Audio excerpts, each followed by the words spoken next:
What character would realistically learn magic in Marvel? This video is purely for entertainment and does not infringe on copyrights or laws. The rights to the novel and image belong to the original author. We do not claim ownership. Don't like waiting and want to listen to this fanfic in full now? Subscribe to our Patreon, where you'll find the best fanfics. Chapter 676.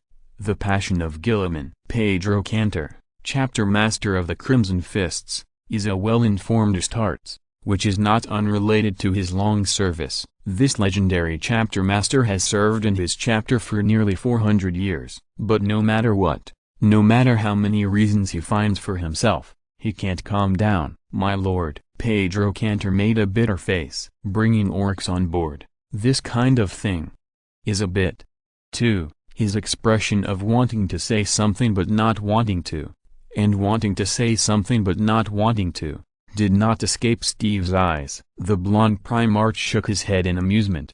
Don't look at me with that expression, Pedro. Besides, there is something wrong with your description. It's not an orc, but part of the body of a dead orc. What's the difference? If it were someone else, Pedro Cantor dared to guarantee to the Emperor that he would have drawn his sword and started to angrily ask the other party what his intentions were. Only dead orcs are good orcs. Bringing orcs on board? You are not a hidden traitor, are you? However, this was the man holding the flaming sword. Even if he had been recognized as the boss by a large group of orcs not long ago, it could not change this. Pedro Cantor had already made up his mind to forget about it, so he could only stand there and smile bitterly. But, sir, what do you want to do by bringing part of its body on board? The research on orcs was stopped 1,000 years ago. They are creatures that completely violate existing scientific knowledge. Pedro Cantor made a gesture. It is not only a creature, but also a plant that can photosynthesize, and has a strange psychic position. I know all this, Pedro. Believe me, I have my own use. Steve smiled. I have a friend who is very good at turning the impossible into possible. Well, maybe he can turn some new orcs into our strength? The commander just thought he was joking, but Steve's expression had become serious. Don't mention this for now. Call for transmission first, and the surface cleansing will be carried out in 5 minutes. Pedro Cantor faithfully carried out his orders. The warriors gathered together, and Pablo's body was solemnly carried by the brothers in the regiment. Apart from them, the bodies of orcs were everywhere. Yes, Steve did not let them go. On the contrary, he even called for a long-range strike to better kill these things. The beams of light that fell from the sky completely destroyed the life of the orcs. They died, and when they died, they still thought that Steve was their boss. Thinking of this, he couldn't help but reveal a rather subtle expression on his face. Shenyan didn't know what kind of high hope Steve, who was far away on the other side of the empire, had placed on him. Or let's put it another way, he didn't know what kind of troublesome job Steve had found for him. The wizard was resting, using the stars to reshape the body of a Primarch and adjust it to match his soul perfectly. If you have to say it, this process is tantamount to rebirthing him. In other words, he just created a demigod. Considering the strength of this stellar body and the backhand hidden in it, the strength of the demigod may have to be adjusted upwards. At least when this Horus becomes an adult, it's not a big deal to tear a few corn demons apart with his physical body. As for whether he will betray again, Shenyan smiled. He sat in the pocket dimension and tapped his armchair. The crisp sound was as crisp and relaxing as ever. He liked to do this. Humans always like to do some complicated little things in some completely unnecessary places to distract their attention. For example, shaking their legs, biting their nails, and tapping the armrests of their armchairs non-stop.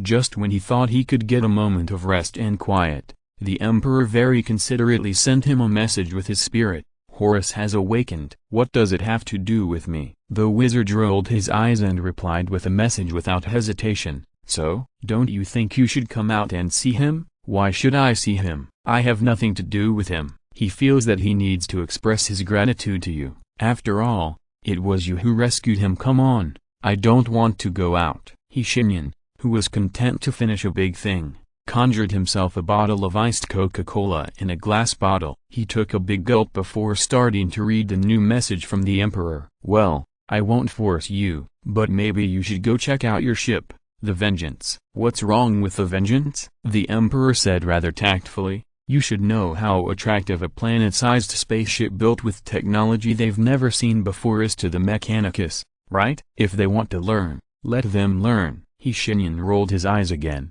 quite confident. They can't learn anything anyway. The array is my unique patent. Who knew the Emperor would slowly throw out a sentence that almost made his blood pressure rise? They didn't learn that they were trying to modify the Vengeance. Within 2 seconds of Shenyan's ears, he jumped out of his pocket dimension and asked seriously, who gave them permission? The array center can't allow such behavior. Only then did the Emperor reveal a strange smile of conspiracy, which made Guilliman, who was standing aside, say in his heart that there was something wrong with his eyes, and as a result, he was hit with a psychic slap on the back of his head again. Seeing that smile, the corners of the wizard's eyes gradually twitched. The Emperor was not in a hurry to explain, but said slowly, all is fair in war. Come and see your doctor, Horus. A young man walked out from behind the Emperor, his face still showing that he was not used to this new body. His mind was also defective, but he still did not forget to be polite. He bowed before speaking. Thank you, eh? He looked around in confusion, and finally turned back to look at his father. Father? The Emperor, whose expression was calm, but in fact he could hardly hold back his laughter, coughed lightly. He is fine, just not used to such occasions. Horus. He seemed to have something to say, but when the words came to his lips, he couldn't say anything. In the end, he just gently touched his forehead. The little Horus, with confused memories and defective mind, looked at him in confusion. Instinctively, he felt that the man in front of him was full of guilt. Guilt? For me? Why? Pictures passed by his eyes one after another. In the pictures, there were many people following him. They seemed to be fighting bravely against something. Guilliman looked at all this, turned his head, smacked his lips slightly, and then was hit on the back of his head by the palm of psychic energy again. There is another chapter. I am late. There are meetings and notices at work. Brothers, I have to work for 14 consecutive days. NMDWSM? Chapter 677.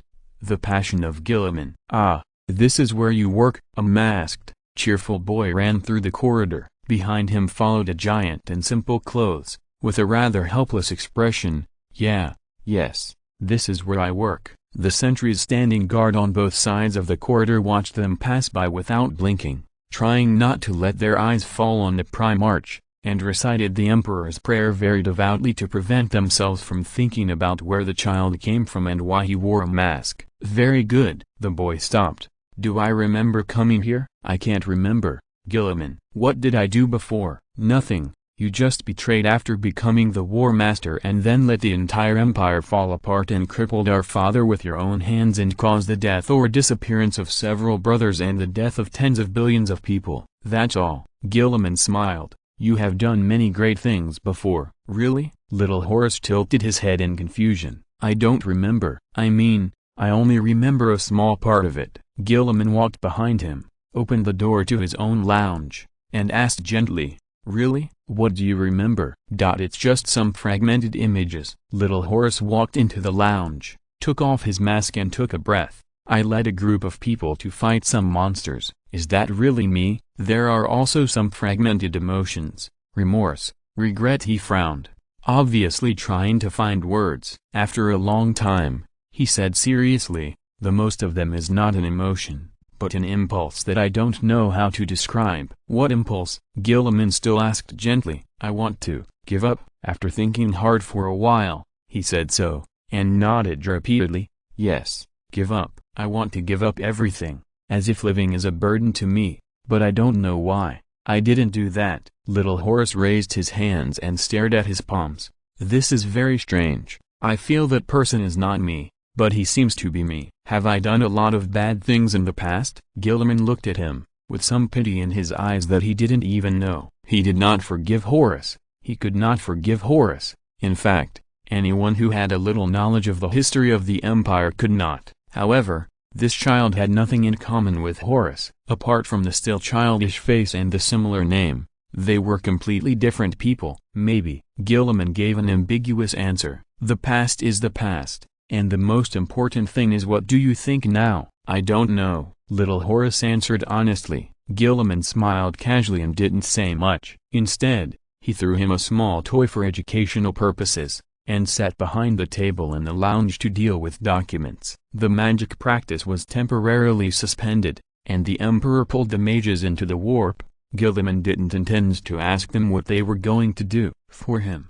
As long as he didn't get slapped on the back of the head by the psychic slap, he would do anything. Therefore, he agreed to help the Emperor take care of little Horace for a while. At first, Gilliman thought he would be impatient, but he didn't. He could never connect this boy with the Horace in his memory, but he also had many déjà vu because of the similar face. But no matter what, he knew that the little Horace now was already a brand new person. He would not forgive Horace, but he would not be angry with a mentally handicapped child for this. Time passed quickly while processing documents. Not long after, the wall clock on the wall of the lounge rang 6 times. This meant that it was time for dinner. Gilliman stood up and sighed. Various documents were always sent one after another. He did not like to deal with government affairs, but from dealing with government affairs, he could clearly see that an empire was slowly recovering. This made the boring work more interesting. The documents sent were no longer mostly applications for mobilization of troops,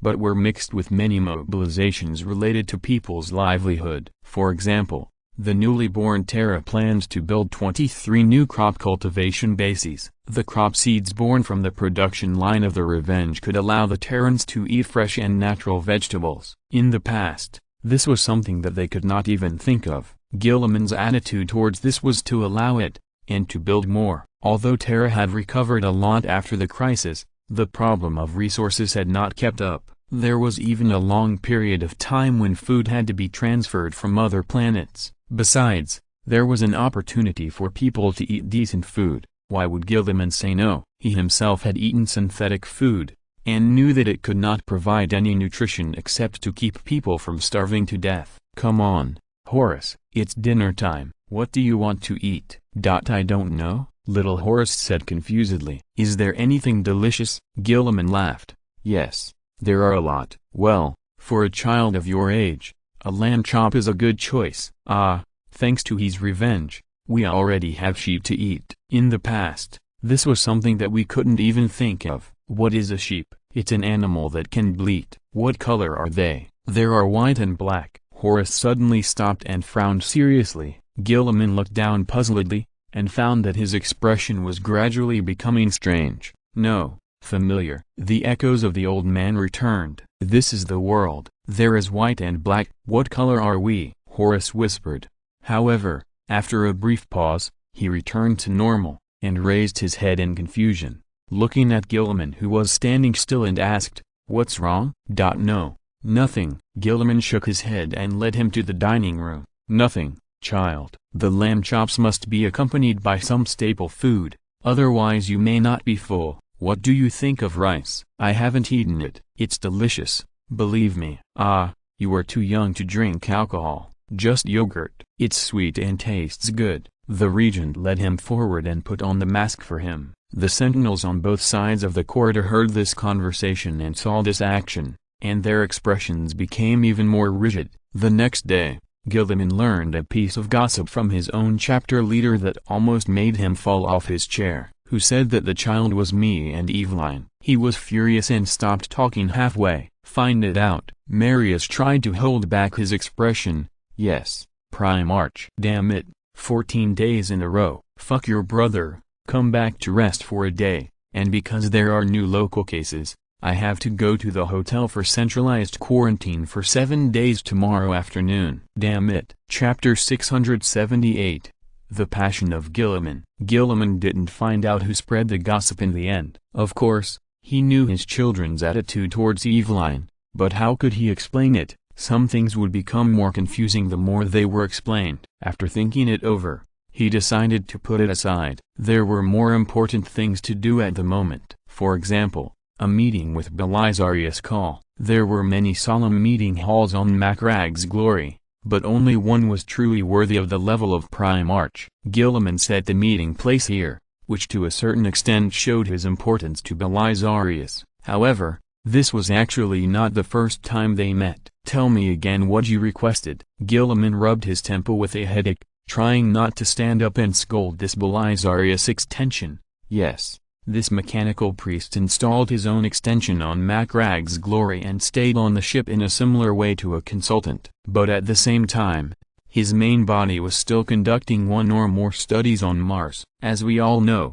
Belisarius Cawl has almost no sleep time. He puts all his energy into research. Because of this, he is quite a headache in some aspects. Gilliman feels that this so-called extension in front of him is like an abomination intelligence, but he can only accept it. What else can he do? In the eyes of many people, the most heretical mechanical priest in history said in his unique synthesized voice, "I would like to apply to go to the Vengeance for study." Gilliman thought for a long time before asking cautiously, "How big is the scope of this study you mentioned?" Cawl was silent for a moment suspiciously, but soon said as if nothing had happened, "Including but not limited to the analysis of the new technology array, research on the rumored self-aware array center. Of course, I am more interested in the portable personal terminal in your hand. Don't even think about it." Gilliman waved his hand decisively. "The personal terminal is a precious item that cannot be replicated. I can't give it to you. As for your study on the Vengeance, this can still be discussed. First of all, the array, Father Cawl. Let me make it clear you'd better not have any thoughts on the array. Understand?" The Prime Arch's expression was extremely serious. "No one can study the array without his permission. Otherwise, the consequences will be very serious. You'd better not study it privately." "You haven't studied it privately, right?" Cawl was suspiciously silent for 2 seconds again. Considering that the configuration of his extension was quite good and it contained Cawl's personality fragment, there was no possibility of any so-called delay. Gilliman's brows were already furrowed, and his temples began to throb. "You have studied it?" "Yes, my lord," Cawl replied slowly. "Not only that, I also caused a huge explosion with a radius of 5 kilometers because of my research. To this day, the special energy left at the scene has not dissipated." Gilliman stared at the full coverage mask of Cawl's extension and did not speak for a while, trying to ignore the subtle pride in Cawl's synthesized voice. "What are you proud of? Are there any casualties?" "Except for my spare body, there are no casualties." Spare body. Gilliman no longer knew what to think. Unauthorized research on Imperial secrets and possession of a spare body. "Do you know that these 2 charges are enough to make you be stripped of everything and handed over to the Inquisition?" "I know, my lord, I know it very well." Cawl seemed to take it lightly. He spread out his 2 pairs of mechanical hands, and the 4 arms behind him also spread out in turn. "So I came to you to apply? Moreover, the Inquisition has been abolished. Do I have to thank you?" Gilliman was quite tolerant of Cawl's many annoying quirks and undisguised disregard for etiquette. All of this actually stemmed from Cawl's talent, of course, and another thing, he sincerely believed that he could use the power of science to repair this broken galaxy and defeat chaos and other horrors once and for all. "I will review your application as soon as possible." Gilliman did not say more, but asked another question. "How are you doing with the planetary transformation plan we discussed last time?" "Please wait." Cawl lowered his head, and the sound of gears running and low humming came from his iron head. Not long after, a white light flashed, and Cawl raised his head again. "The planetary reconstruction technology has been preliminarily completed and can be put into use at any time, but the process is expected to last 1 to 2 centuries. My lord, although it is possible to make the dead planets caused by the extermination order and similar events have a habitable environment again, you have to be more tolerant of time." Gilliman pondered for a while. "If I ask you to go to the Vengeance to study, can this time be shortened?" Obviously, he is already familiar with Cawl's set of things, not only because of his instinctive sensitivity to politics, but also because Cawl himself is a twisted person who doesn't like to make things clear. The mechanical priest immediately nodded,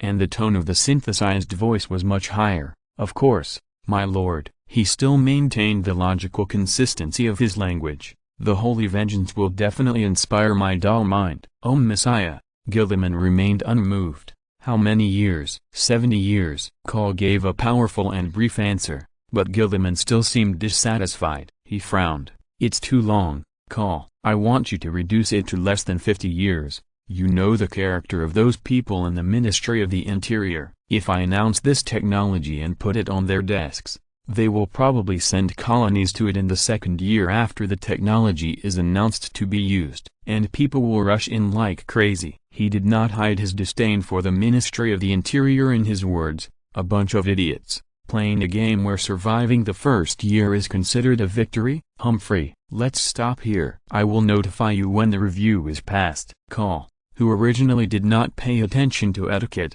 actually bowed to Gilliman for the first time and left the conference room respectfully, and even remembered to close the door. Gilliman looked at the closed door with a strange expression. What, do you think I still have to stay here? Chapter 679, White Scars. Inside the webway. In a way, the Master and the Emperor are both workaholics, but they are somewhat different. The Emperor is the kind of person who can work continuously and persevere. For him, work is a kind of rest to a certain extent. Anything gained in the process is a kind of comfort to him. He has infinite motivation to drive himself to work completely non-stop, but the Master is different. For him, work is part of his fun. In other words, he will only do it when he finds it interesting. He is quite casual, but when he encounters something he is interested in, his ability to act is also quite exaggerated. The two are currently carrying out a plan in the warp that only the two of them know the full picture of. The Emperor used his psychic power to clear the chaos of the warp in front of him,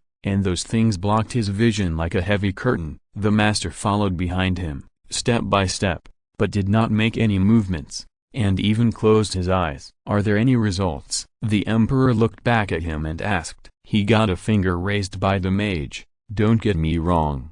It's not the middle finger, but the index finger. Wait a minute. Don't talk for now. Shenyan closed his eyes and frowned. Who created the webway? I don't believe this is a naturally born dimension. It's just like a maze. His description is correct. The webway is sometimes called the maze dimension. It has main roads, narrow corridors and winding shining tunnels. Mysterious and bizarre, these channels connect the real universe and the subspace. However, compared with its true nature, such a metaphorical description can only be called rough. If he had to say it, the Emperor would prefer to call it a crack in the mirror. You are still so sharp. The webway was created by a race called the Old Saints. Shenyan opened his eyes, and the light blue light shone and boiled in it. The excessive magic power even made the surrounding curtains tremble, and the aftermath spread, causing a tidal wave in the subspace. Hundreds of thousands of demons died under this. Did you find anything? The Emperor looked at him expectantly. Not sure yet. TSK.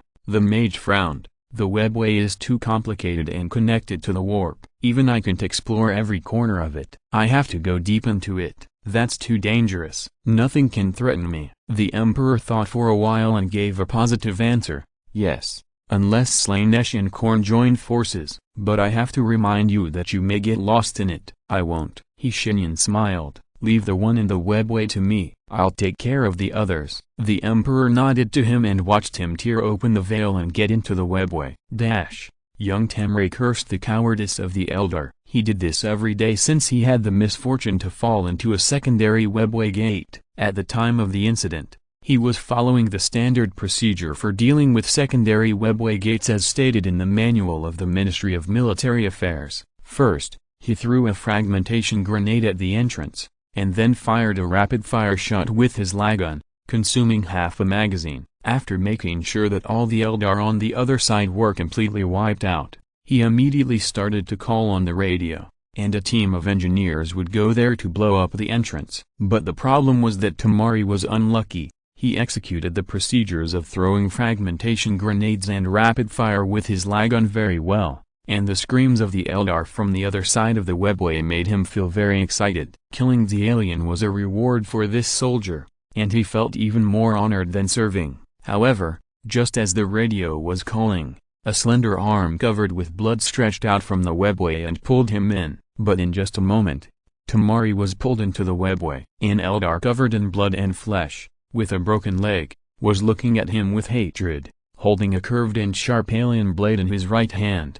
Tamari returned the same hatred to him and emptied the remaining half of the Lagun magazine with his backhand. It had no effect. Even with a broken leg, the Eldar was still able to dodge his attack with agility. To irritate him, the guy even taunted him in a low Gothic accent, "You pathetic monkey, wait for death. Death will come to you soon."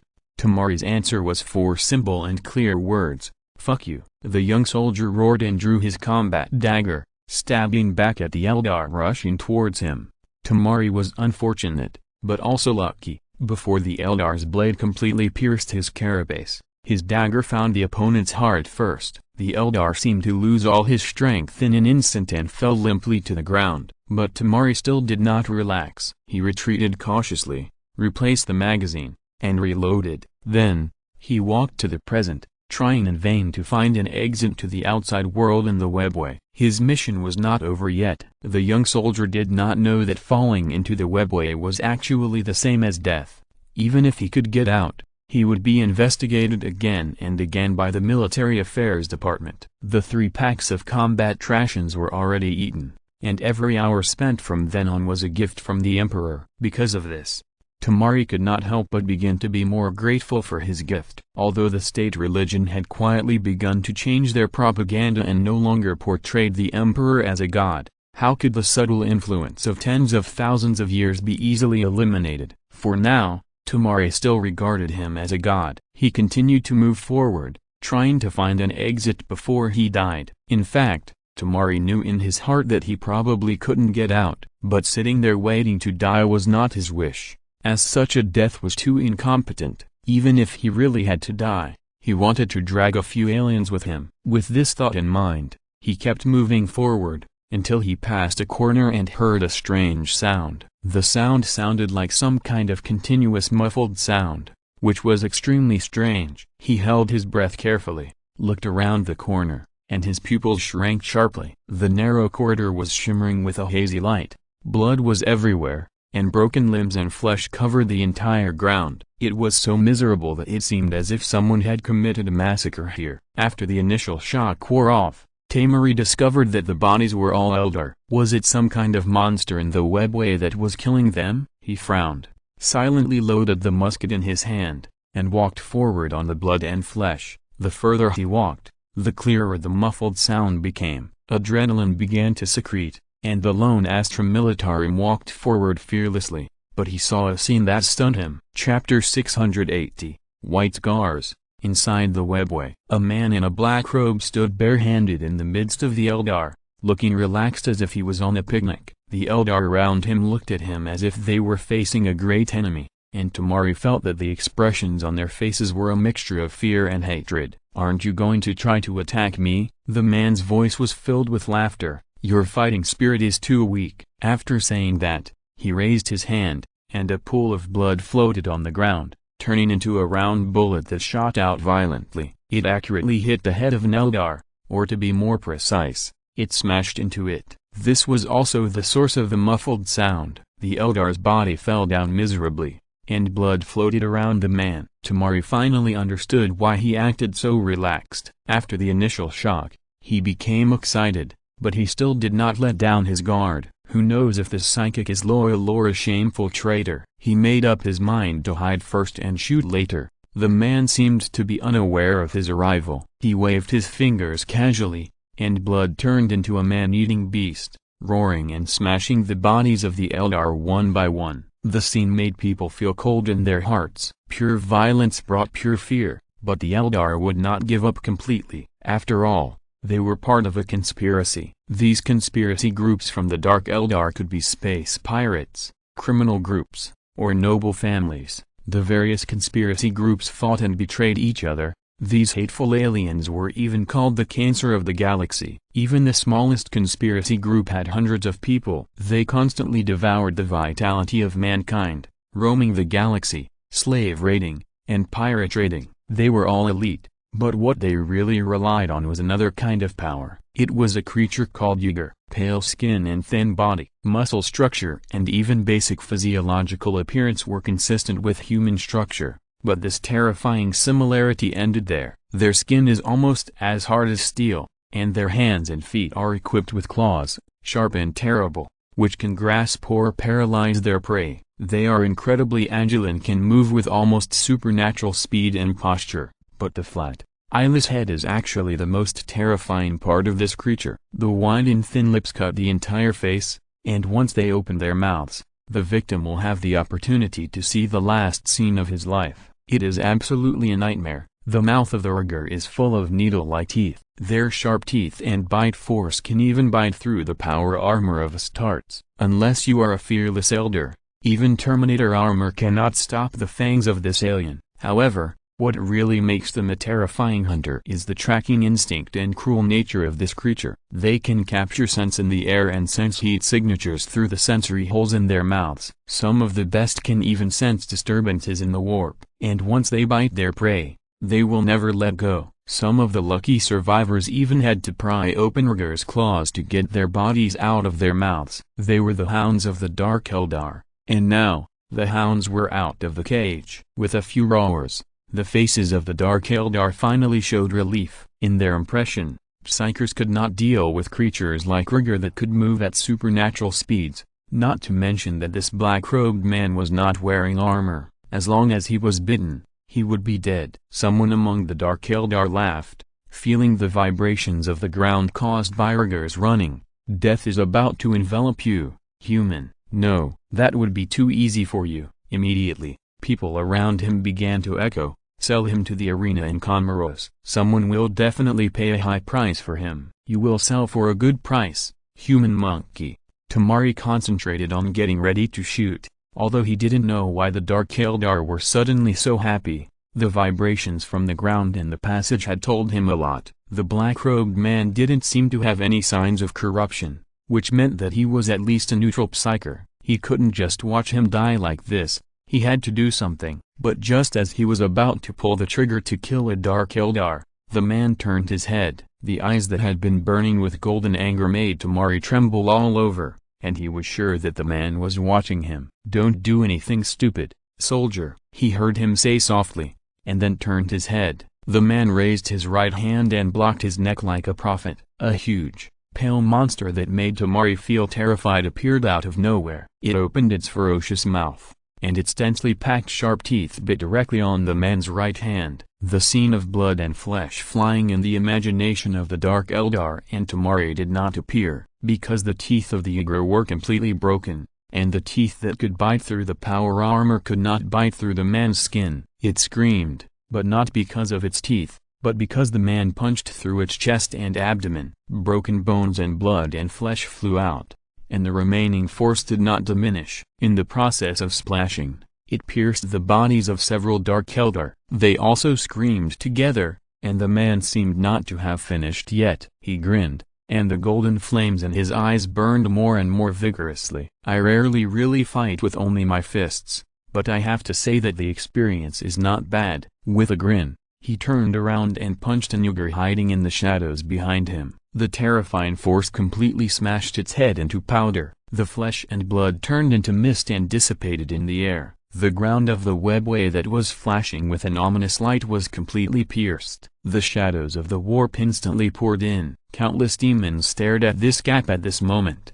They had long been salivating over the life in the webway. However, the man just glanced at the gap coldly, causing them to shrink back screaming. The smell of ether flesh burning into a charred state rose from the hole. The Eldar watched this scene like idiots. The pride of being a conspiracy group was completely shattered, and even the rationality of being intelligent creatures was completely wiped out, because the scene before their eyes completely violated any physical laws and rules. This was the realm of gods. Someone knelt down, trembling, prostrating himself, his forehead touching the ground, tears streaming down his face. "God, who is God?" The man walked forward, and the golden flames in his eyes even escaped, igniting the air and the bodies of the Eldar, turning them into screaming human torches. He moved forward, like taking a walk. The golden flames turned this place into some kind of incinerator. The unpleasant smell of burning reached Timali's nose,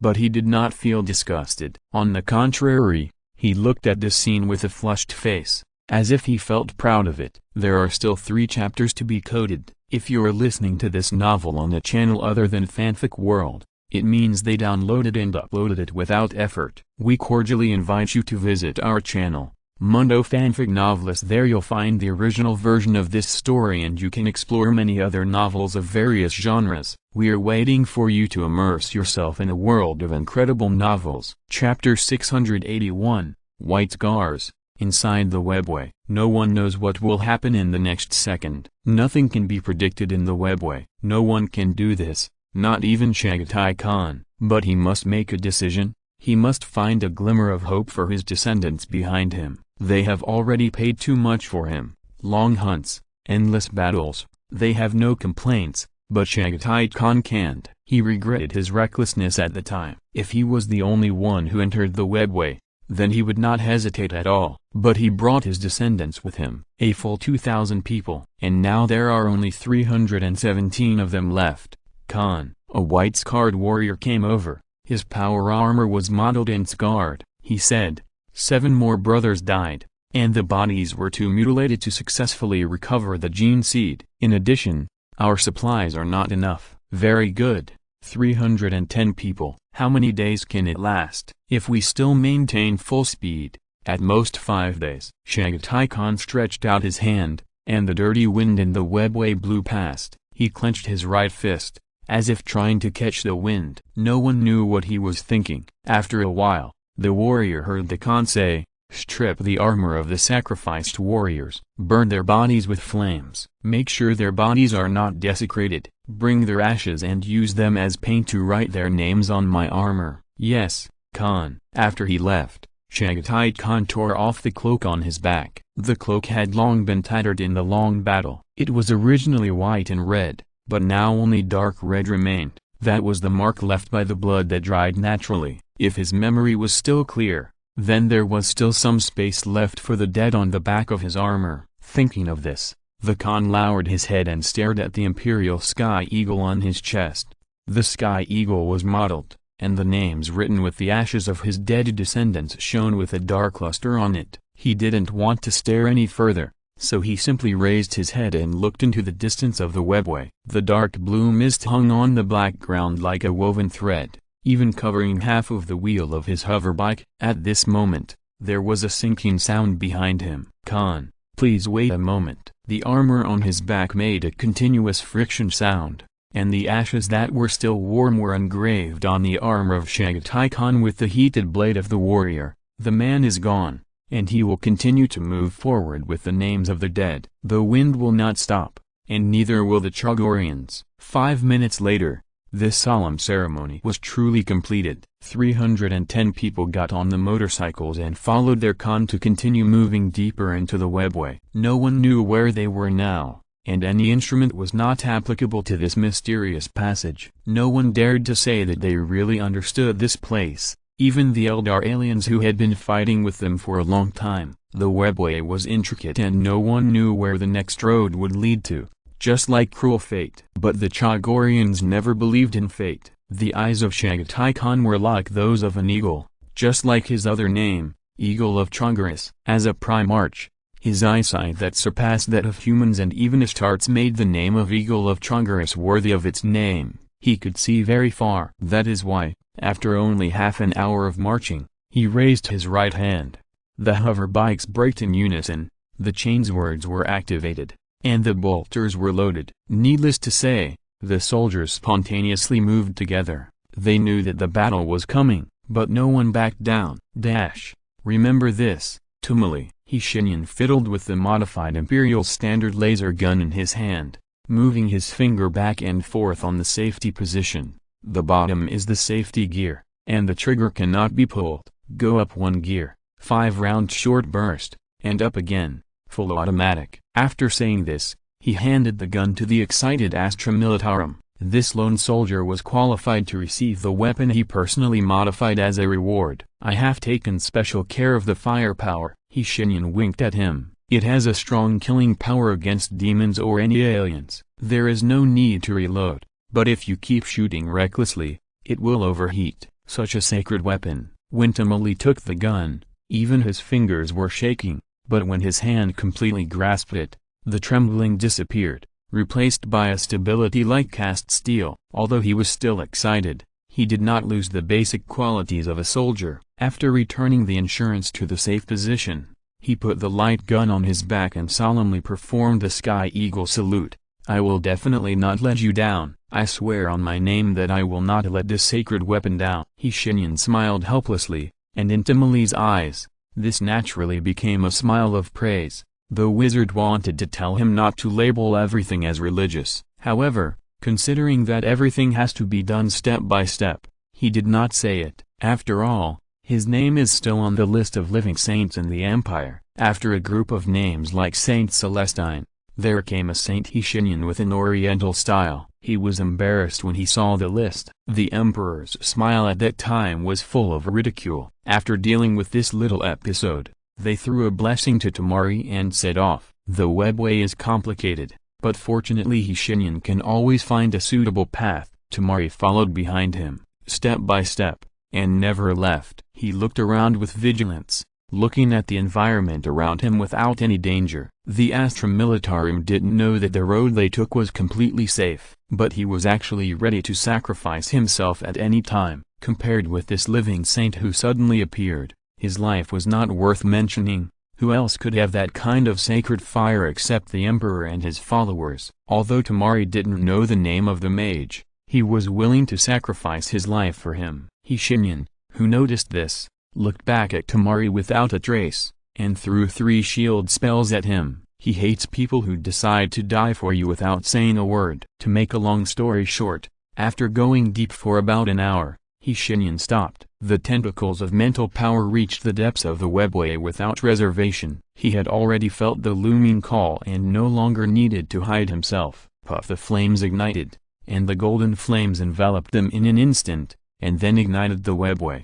Tamari held his light gun tightly with rapid breathing, silently reciting the Emperor's prayer, and his eyes blurred, and he unexpectedly came to a completely new world in an instant. Chapter 682, White Scars. Inside the webway, what appeared in front of him was a wide area, not as narrow as before, but it was still cruel. Hundreds of Astartes riding hover bikes were fighting against aliens several times their number. Seeing this scene, Tamari adjusted the safety without hesitation and got into a posture ready to shoot. Who needs to be supported? There was no trace of corruption on those Astartes. The light gun fired and accurately hit the chest of an Eldar. He looked at his chest with 5 holes suddenly in surprise, and then fell to the ground. The sound of the light gun could not cause any waves in this battle, but the death of this first Eldar officially announced their arrival. "Keep shooting, Tamari," Shenyan said to him without turning his head. "You are an army by yourself,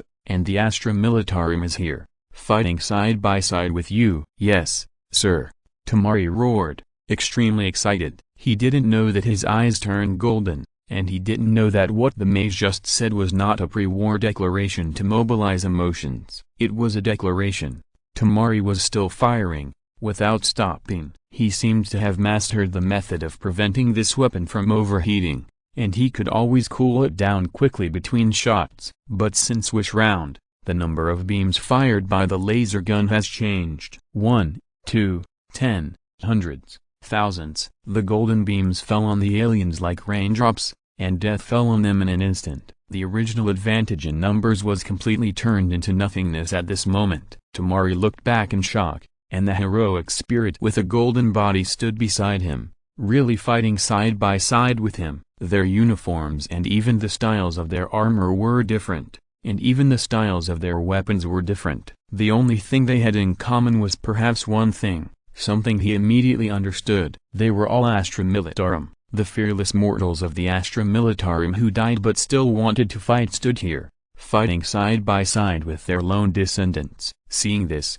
Chagatai Khan, who was chopping off 2 alien heads with a knife, couldn't help but let out a long roar full of complex emotions. It turned out that he had not forgotten himself. But, what was going on outside? He was ready to find the next target with his knife in hand. Originally, the White Scars were best at fighting by riding a hoverbike and stabbing into the enemy's heart like a blade, but they were short of fuel. This embarrassing situation forced them to fight on foot. At this moment, A strange voice came into his ears. Don't rush to fight, Chagatai Khan. The real enemy that needs attention has not arrived yet. Chagatai Khan turned around suddenly, and what appeared in front of him was not the enemy, but a tall, thin, black-robed, pale man like a ghost. Like him, he had an oriental face, and his eyes, which should have been black, were now surging with golden anger. Who are you, sir? A mage. Of course, I have another identity that you may be more willing to accept. He smiled and raised his right hand. A deafening thunder sounded in the depths of the dim webway. Lightning struck down and was held in his hand, turning into a golden lightning sword. The Khan's pupils shrank sharply. A psyker? What level of psyker was this? Was the return of those heroes also related to him? His thinking did not last long, because the killing had already come. The man raised his hand, and the lightning sword with countless tiny lightnings jumping on the sword body drew a deadly arc in the air. Thousands of lightnings poured out from it, creating a living hell among the Dark Eldar. When the charred bodies of their companions appeared in front of them, the members of the conspiracy finally realized the seriousness of the problem. They hurriedly wanted to escape, but how to escape? Relying on the vehicle they came here? I'm afraid it's not possible, let alone the man waving the sword and the Astartes. Even those mortal heroes who appeared inexplicably were not something they could deal with. Amid the roar of chainsaw swords, bolt guns, lightning and laguns, none of them survived in the end. Chagatai Khan did not relax his vigilance. He still remembered the words, the real enemy has not yet arrived. Sure enough,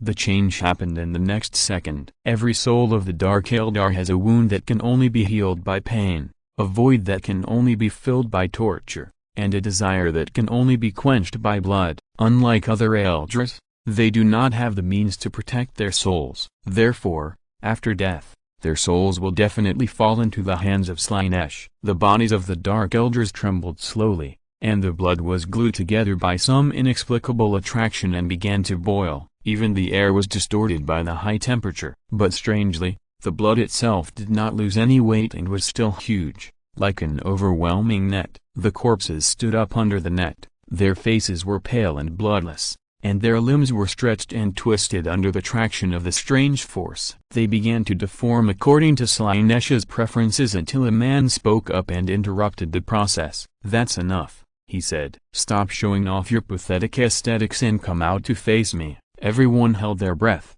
even Chagatai Khan. A terrifying and huge sense of oppression descended in an instant, just like a tourist watching a tiger in a zoo. You can act recklessly because you know that the tiger can't hurt you, but what if the cage that holds the tiger is broken? The cage is broken, and the tiger stretches out its claws and reveals its fangs. So people tremble. You, a faint voice moaned. I like you very much, mage. That's a pity. Shenyan's expression was more serious than ever before, and a golden flame flashed and protected the souls of everyone present from corruption. He snapped his fingers again and sent them away from here with a portal. But from beginning to end, Slaanesh had no intention of stopping him. He just looked at him through the curtain of blood and twisted monsters, full of love. What a pure and perfect gem. Why don't you enjoy it with me? I know you also have a lustful side in your heart. What can it give you? Something you can't give me. Really? Slaanesh smiled softly. At this moment,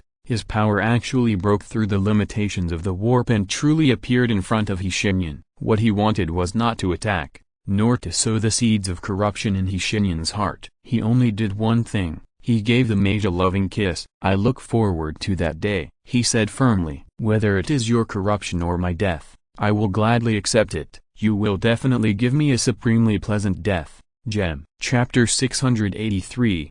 The Passion of Guilliman. Guilliman didn't know much about Chagatai Khan. Among all the brothers, the Khan was only on good terms with Horus and Magnus, but Guilliman was still happy for his return. But the latter was obviously still in a state of shock. Even after drinking some wine, he still couldn't recover. That man, who is he? Who? Guilliman asked as if he knew the answer. You know who I'm talking about. Don't get excited, brother. Guilliman filled his glass himself. The Khan lowered his head and looked at the clear wine. His mood inevitably became a little calmer. Forgive my rudeness, but I really don't understand. The corners of his eyes even twitched. How can a human have such power? Looking at him like this, Gilliman thought again and again but still didn't tell him that the Emperor had now stepped down from the chair. He changed the subject. But he is indeed a human being, that's for sure. He is a living saint certified by the state religion. Hearing his words, Chagatai Khan frowned. Don't tell me you really regard him as a god. If I remember correctly, you believe in science, Gilliman. Of course not, it was just a joke. Gilliman smiled. Anyway, I'm really glad you're back. The Khan exhaled a foul breath and closed his eyes in distress. Come on, tell me what the Empire is like now. Have we become a huge and bloated regime that governs the country with ignorance and oppression? I'm ready, Gilliman. Yes, I think I'm ready. Although he said so, he still hoped for a better future in his heart, at least not to let him lose a little hope. After fighting in the webway for 10,000 years, he could no longer withstand a bigger blow. Although Chagatai is an eagle, eagles also need a place to rest for a while. I don't think you are really ready, my brother, Gilliman said in a somewhat strange voice. However, the Empire has not become as bad as you imagined, although it used to be. Chagatai Khan opened his eyes suddenly. What do you mean? Why don't you go and see it yourself? Gilliman blinked at him, stood up, and took the brother he hadn't seen for 10,000 years to his office. Chagatai Khan used the new computer in Gilliman's office a little unfamiliarly. This new computer with built-in arrays and high-speed processors has completely replaced the bulky wetware computers. Gilliman plans to promote it to the entire empire in the next 50 years. Considering the production lines that are about to be manufactured, he is confident that he can do this, and he is full of hope for the future. He even feels happy just thinking about it. This is his nature. Brother, Chagatai Khan pointed to the line of words on the screen and asked with a serious face, Hey, what is the Battle of Terra? We fought the Second Battle of Terra? Gilliman opened the file for him. After the authority verification was passed, Chagatai Khan began to read it quickly. The more he read, the more frightened he became. When he saw the betrayal of the Inquisition, he almost bit his teeth to make the terrible sound of swords colliding with each other. Fortunately, the result was good. After seeing the end, the Khan's expression finally calmed down. Gilliman smiled maliciously and opened the next page for him. Chagatai Khan almost stood up from his chair when he saw the first sentence. The Eagle of Chongaris was silent for a long time, which was rare, before he asked a question. Is he really healed? Yes. Chagatai closed his eyes. He had seen through everything since a long time ago, but he was never willing to reveal the problem. He knew that humans were pathetic, the Empire was pathetic, and they were also pathetic. As for their father, he was the most pathetic person. He fought not for the Emperor, not for the Imperium, nor for himself, but for all of humanity, for a bright future that was almost unattainable before. That future had been destroyed once before, and now it appeared again. There is nothing more cruel than this. First you are given hope, and then despair again. When hope comes the second time, people tend to question themselves. The Khan closed his eyes and asked, To be honest, I am afraid, Gilliman. His words surprised Gilliman. In his impression, Chagatai Khan was a man who rarely revealed what he was thinking. He rarely confided in others, rarely talked, and his image was quite mysterious. His frankness at this time was very rare, but he did not interrupt the Khan's narration, but let him continue. He was very aware of this confusion, and he was even more confused than him when he just woke up. I was not afraid of death in the webway, but I was afraid of the death of my children. I was afraid that after returning to the Empire, I would see a bleak future, where humans were shackled and could only slowly wait for death, with no hope. No matter how much we gave, we could not change this. My emotions called in my mind,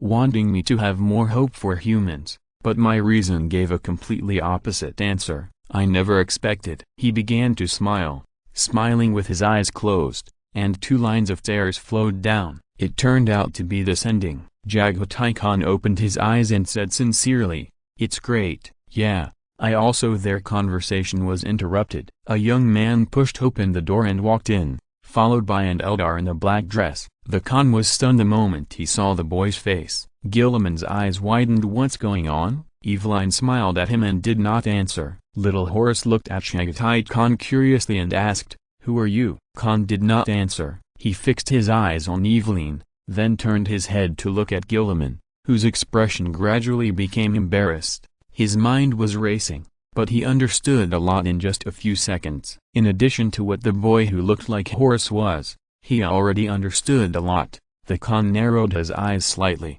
stroked his beard, and pondered for a moment. Gilliman, he said tactfully, although I understand that everyone has different preferences, but isn't an Eldar a little too strange? It's not what you think, Gilliman said angrily. Khan concealed his contempt without a trace, and stood up from the chair. Apart from this nasal sound, he did not answer Gilliman. 6 updates are finished, almost 14,000, tut, my body is hollowed out. To be honest, the food at the quarantine point can only be considered a sham. 4 dishes and 1 soup, but not only is the portion pitifully small, but it is also very unpalatable. The most delicious thing was the soup. Chapter 684. You were, to be honest, Gilliman felt that he had been extremely unlucky recently. He wanted to chase after the Khan and explain things to him, but he realized that doing so would be no different from admitting it directly, so he had no choice but to stand there and glare at Evelyn. His expression earned a smile from the latter. What's wrong? Evelyn asked as if she knew the answer and even took a step forward. She was not afraid of Gilliman's glare. However, His Royal Highness the Regent was not to be underestimated and quickly thought of a suitable reason. He also took a step forward and shouted, "Why are you still on my ship?" Evelyn's expression became strange. Robert, even for you, this reason is a little too lame. Little Horace on the side looked at the two of them with an expression as if he was watching a play. He watched with relish and didn't think there was anything wrong. What are you talking about? Gilliman frowned. He had actually remembered that he had asked Evelyn to stay on the ship, but in order to quickly get out of this rare embarrassing situation in his life, he still stiffened his neck and continued the topic. However, the Eldar are all born actors. Not to mention Evelyn. She raised her arm weakly and covered her mouth. Oh, I see, Robert. You are going to drive me away, right? Gilliman's face twitched, and little Horace watched with even more relish. It was foreseeable that if this farce wanted to end quickly, it would definitely not be according to Gilliman's idea. An iron hand wearing armor stretched out from the corridor and patted little Horace on the shoulder. He turned his head and found that it was the man who had been sitting in Gilliman's office before, and he felt a little familiar. Come with me. What's your name? Horace. Horace Lupercal. The name he blurted out without hesitation made Chagatai Khan's expression change a little, but he remained calm. Gilliman's next words broke this calm. I can't have any substantial relationship with you. His Royal Highness the Regent's emotional management was obviously out of control, and even his face turned red. The Khan raised his eyebrows and touched his long beard. He was not the crow or the bat. How could Gilliman not notice his approach? Obviously, this sentence was said to himself. Chagatai Khan was too lazy to care about this matter, but since Gilliman cared so much, he wanted to get involved in it. The Khan rarely showed a smile, stroked his long beard, and opened his mouth with a heavy bomb. Gilliman, my brother, if you want to force this Eldar lady to marry, I think no one in the Empire should object. Evelyn immediately turned around and looked at him, her eyes shining. Gilliman winked at the Khan frantically, and the Khan, who was very good at reading people's expressions, naturally understood what he was saying. What are you doing? That's not what I meant. You should help me, brother. Why are you pushing things in that direction? The more he did this, the more interested Chagatai Khan became. Freed from the gallop that lasted for 10,000 years, he didn't mind a few light-hearted jokes as a change of pace, and there happened to be some ready-made ones in front of him. The Khan coughed lightly and continued, it is often said that people will only make a fuss about things they care about. Brother, your acting skills are too crude compared to your political talents. It is simply inferior. I think so too, Robert. Your acting skills are really disappointing. Why don't you admit it? Evelyn turned her head, and her ponytail just brushed Gilliman's chin. Her eyes were as hot as fire, but her tone was as gentle as the wind. Admit it, Robert. In such a universe, it is not easy to meet the right person. The Khan showed a mischievous smile at the corner of his mouth, and he successfully fanned the flames and patted the focused little Horace. Come on, Horace, I have something to tell you. By the way, I haven't told you yet." He lowered his head and said to Horus solemnly with the politeness of the Chugorians, "My name is Shagatai, also known as the War Eagle. I am a Khan." "Khan? What does that mean?" "That is an ancient title, a title that is only given to those who are strong, wise and brave." "Can I become such a person?" Little Horus raised his head and asked innocently. "You used to be," the Khan laughed dumbly, "but whether you are now or not, it remains to be seen." Shenyan's feelings at this moment are quite complicated. To put it bluntly, he felt that he was not clean. However, on the other hand, the special power of Slaanesh was running rampant in his body. Regardless of whether his kiss was sincere or not, the consequences were no different from a bomb detonated in a powder keg. With a gloomy face, if there was a choice, Shenyan would definitely choose to go back to the past to avoid that damn kiss. However, what happened has already happened, and no one can reverse it. The same is true for the mage. If he had a way, he would not be disgusted here. More importantly, Slaanesh did not leave. He laughed playfully, and the pink and purple light penetrated through the curtain of blood and corpses. The Lord of Pleasure stared directly at Shenyan with his eyes, without stopping for a moment, with naked desire in his eyes. Could Shenyan bear it? Of course he couldn't bear it. The mage clenched his right hand into a fist. He whispered, "You, dear, what did you say?" Slaanesh asked with a smile. Shenyan could see the shape of his eyes through the curtain. It was just a pair of eyes, but it was enough to make people sigh at their perfection. From any angle, those eyes were so beautiful and contained a breathtaking light. Love overflowed in them, almost making the web tremble. Shenyan's throat rolled up and down twice. But the words he said were not the kind that Slaanesh wanted to hear, but a dirty word full of disgust and anger. "Look at your mother, fuck." He cursed without any manners, and he had already held a composite psychic bomb in his hand. As long as Slaanesh said one more word, he would immediately throw the bomb into the blood curtain. But the Lord of Pleasure obviously knew what it meant to stop.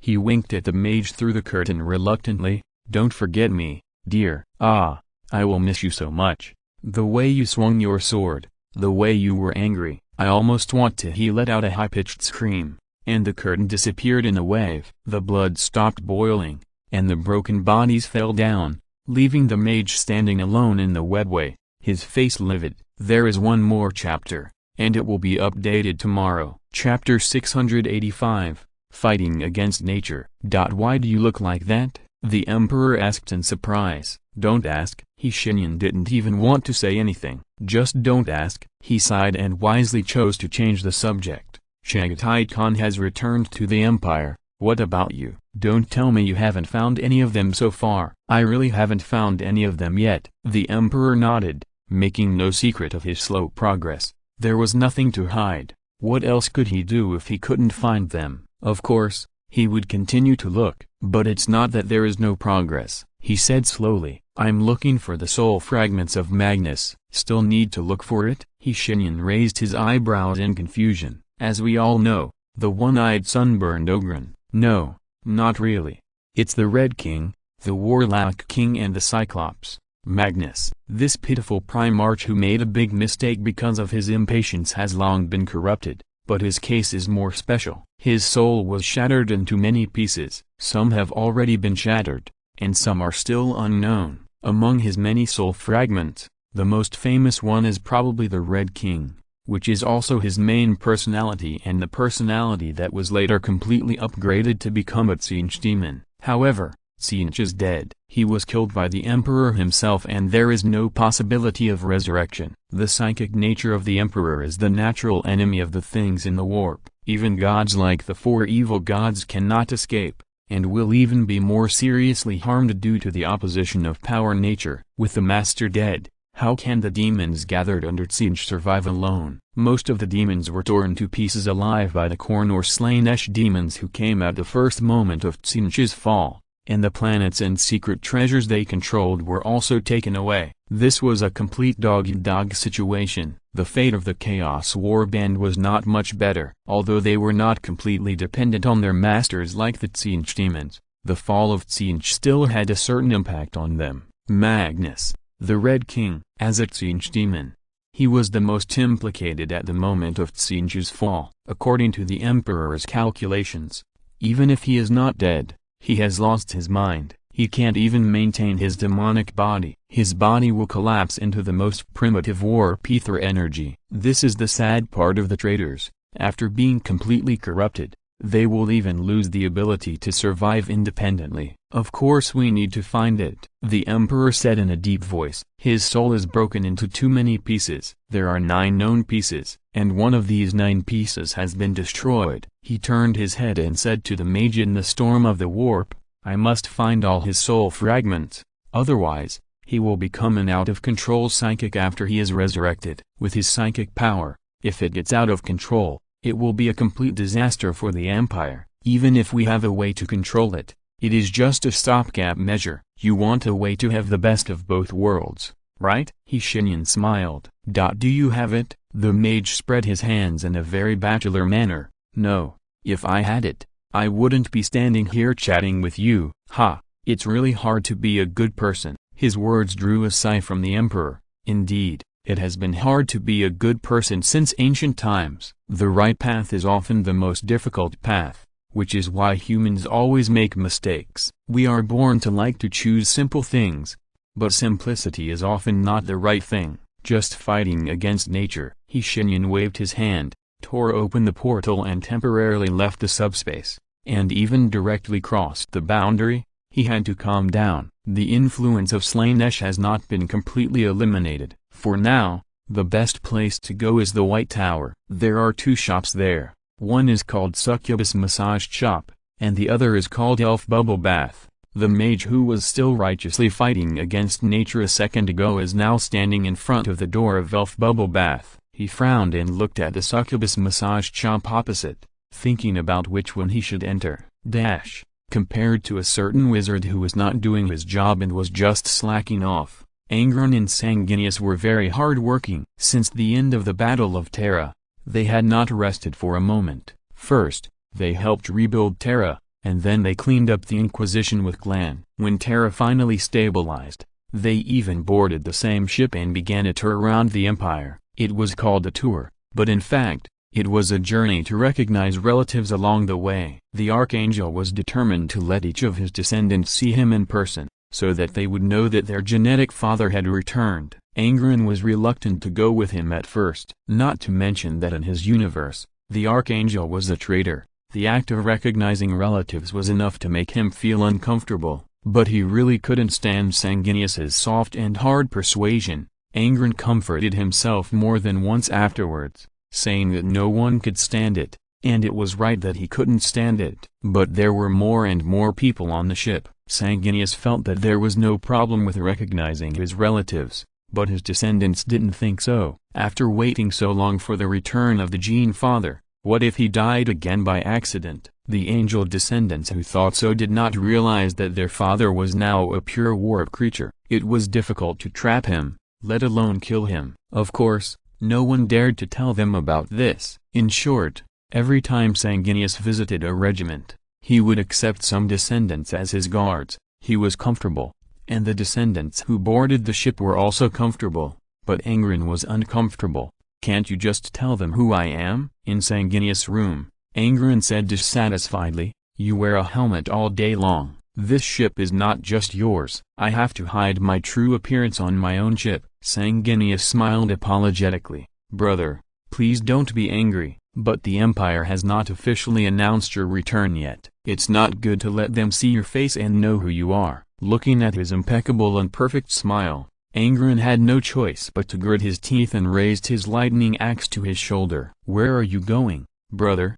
Training. Throwing down this sentence, Angron put on his helmet and left Sanguinius' room. The Archangel sighed. His brother from another universe was good in everything. He was even very insightful about philosophy on weekdays, but he was easily angry about some minor details. It's better than the other one. Thinking of this, he smiled helplessly, picked up a book and continued to read, patiently waiting for the spacecraft to arrive at Istvan 3. Chapter 686 Colonization Plan. After a long personal experience and field investigation, Shenyan believes that the succubus massage chop and the elf bubble bath have their own merits. The succubus's service is more thoughtful and all-inclusive. You can get any kind of service you want. It's okay to have a stronger taste, unless you like blood, otherwise they generally won't refuse. That experience is in another shop. The elves, on the other hand, are another experience. They are more enthusiastic, very proactive,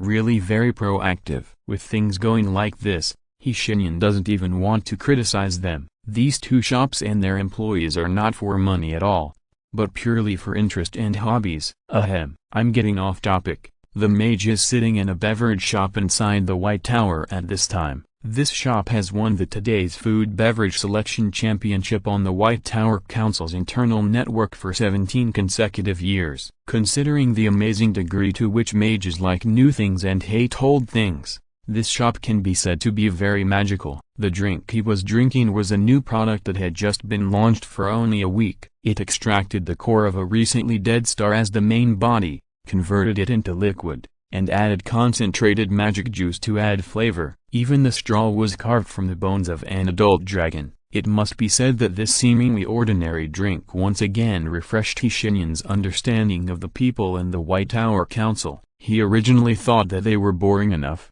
but he didn't expect them to be so boring. He couldn't let Zythorn know that there was such a place, otherwise he would definitely try his best to cross the border to obtain qualifications. Having said that, he didn't come to the White Tower just to let go. The Empire is now gradually on the right track, but there are still many problems to be solved. For example, infrastructure. Guilliman is indeed very good at this matter. He not only likes to build a prosperous and progressive society, but he loves this thing, and passion can often give birth to many things. For example, extraordinary power. The 500 worlds of Ultramar are things born under this power. However, human power is limited. The Empire has such a large territory, but there is only one Guilliman. The other Primarchs are not in this line of work at all, especially Frank. He is simply a model of killing without burying. If you expect those bureaucrats to put the world within the Empire on the right track, Shenyan thinks he might as well hope that Slaanesh will quit sex tomorrow. Don't get me wrong, they are not incapable. In fact, although there are many useless people who are just sitting in their positions, most people who can hold official positions must be capable, otherwise, they can't sit in their positions. But no matter what, the Empire's control over the world within its own territory is pitifully low. Even some rules have become something that has become a convention.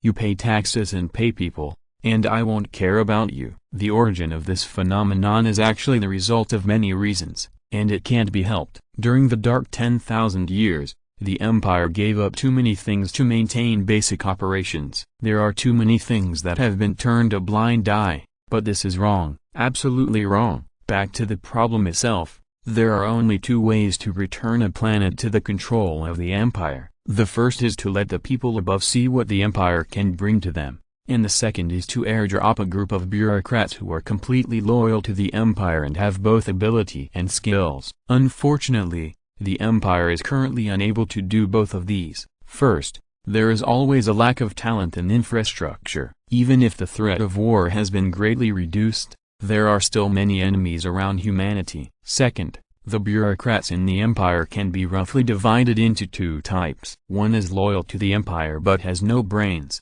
and the other is not so loyal but has brains. Well, choose one of the two. Therefore, after a long conversation and debate, the Emperor and the Wizard finally finalized a feasible plan, and this plan requires the help of the White Tower Council. The cross-border wizards who come from the endless star sea and have footprints in hundreds of millions of different worlds may even provide millions of ways to fry French fries. What are a few world coordinates? Taking another sip of the drink in the cup, the wizard carefully felt the impact and shock of the liquid star core on his taste buds, and couldn't help squinting his eyes. He is not actually a hedonist, but who would refuse to live a better life? When he put down the cup, the person he was waiting for also appeared at the scene with a flash of white light. "Sorry, I kept you waiting." The person who spoke was a strange creature with a thin and square black body, and even his head was square. It was very tall, About 7 meters. There was only a pair of eyes shining with purple light on that face. The race of this cross-border mage was obviously not human. Shenyan silently changed his attitude for the next conversation. He didn't want to offend the other party. It's okay. I didn't wait long. Shenyan smiled slightly. Excuse me, what is your name? Names are not important to me, but if you need a name, you can call me Black. The cross-border mage who called himself Black shrank his body, sat in a chair in the beverage store, and ordered a special drink for himself with his mental power. Then, he continued, however, you still waited here for a while. I personally hate being waited for, which makes me feel uncomfortable. I will add 10 concentrated magic cores to the goods, as my apology. He is a particular person. Shenyan raised his eyebrows, then it would be disrespectful to refuse. Okay, let's talk business. I also nodded. According to your needs, I have found the coordinates of those worlds, but it is a little troublesome to deal with them. You may need to go to those worlds to take a look yourself. What? Are they all unregistered worlds? Unregistered world is a special term used by the White Tower Council. Only the mages within the council are arrogant enough to use this term, and this also means that most of them are treasures waiting to be discovered. A large number of cross-border mages are engaged in this business. They will constantly explore the endless sea of stars to obtain the coordinates of the world and trade them to other mages for profit. It sounds scary, but due to the strict review mechanism, all those who do this business, including buyers, must have a certain degree of moral bottom line. Even if someone uses personality hypnosis or replacement to make himself pass the moral test, there is also a world barrier as a last resort. Of course, if someone really destroys that world completely along with the world barrier, the White Tower Council can do nothing. What else can it do? It's nothing more than issuing a wanted order for you. A long time ago, cross-border mages had a consensus. Any world is precious. Even a world without any magical power may give birth to new knowledge that mages need. Any mage who still has curiosity and thirst for knowledge cannot refuse this. Therefore, any mage who destroys the world for no reason will be wanted. Their behavior is no different from robbing money. I nodded. Yes, they are all unregistered worlds. By the way, this should be your first time to buy world coordinates, right? Yes. What's wrong? Just a little suggestion from me. A bottle of liquid filled with resentment and curses appeared in front of Hai. He picked it up and shook it twice, but did not rush to drink it. The world coordinates you purchased all have basic order and moral standards. Perhaps some of them are quite backward. After all, such behavior is no different from treasure hunting. However, you'd better not let your temper lead you to make drastic changes to those worlds. Hai seemed to talk more. While shaking the bottle,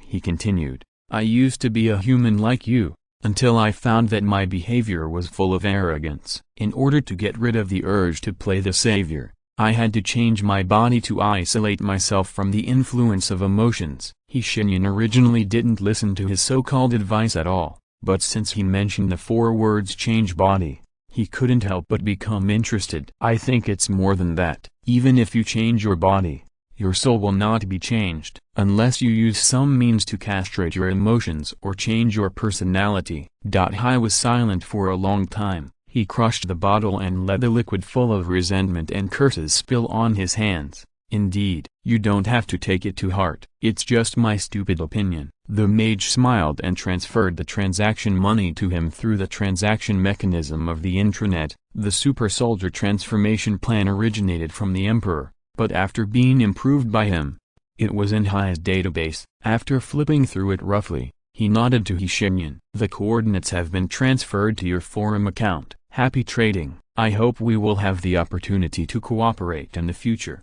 Watching him go away, Shenyan did not stay for long. He soon crossed the border again and left. The world coordinates have been obtained. So fast? The Emperor was a little surprised and couldn't help but smile. Although I still don't like the colonization plan you proposed, since you're sure to do it, I think I have no reason to stop it. I don't understand why you are always so pessimistic. Shenyan sat in an armchair, propping up his cheek, sitting bored in the warp and watching the Emperor continue his endless search. It's better to say it's poverty alleviation than colonization. A civilization in the interstellar era goes to another world to help the humans there, and doesn't even ask for anything in return. He changed his sitting posture and spread his hands. The speed of time between worlds is different. According to my calculations, at most 20 years, there will be a large number of capable, experienced, resourceful, smart and particularly loyal officials in the Empire, not to mention the other things we can gain in the process. You make it simple, but after all, they are completely unfamiliar worlds. The Emperor sighed. Besides, if I'm not mistaken, this plan should have another use, right? For example, if we all fail, these people will be the last spark of the Empire, and they will not be threatened by the warp. The wizard snorted and laughed softly, but did not deny him.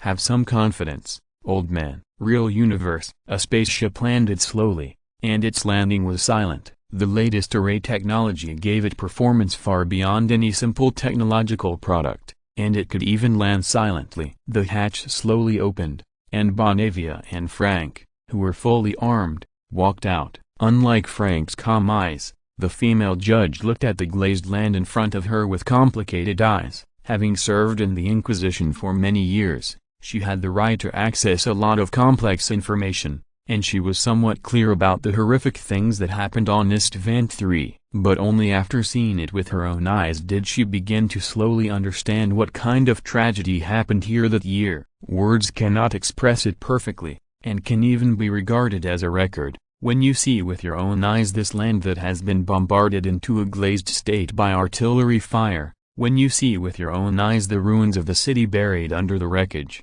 all words are pale. Bonavia even felt that she could faintly smell the lingering smell of gunpowder. Frank, who was standing next to her, didn't think so much. He took off the bolter hanging on his waist, loaded it, and looked around vigilantly. Bonavia was silent for a while because of his posture. Is it necessary, sir? You must be vigilant at all times. But this is the task assigned to you by the living saint, and he didn't say there is any danger here. Although she said so, Bonavia was actually ready for a fight. She said so simply because she wanted to chat with Frank. The latter didn't know this at all. He replied stiffly, just because he didn't say it doesn't mean there is no danger. There is really no danger here, Frank. Please put down the bolter in your hand, okay? A familiar voice appeared in Frank's ears. He turned his head and saw a man with white hair walking slowly towards them. His appearance was perfect, just like a god. But the long and narrow scar on his right cheek destroyed this perfection and divinity,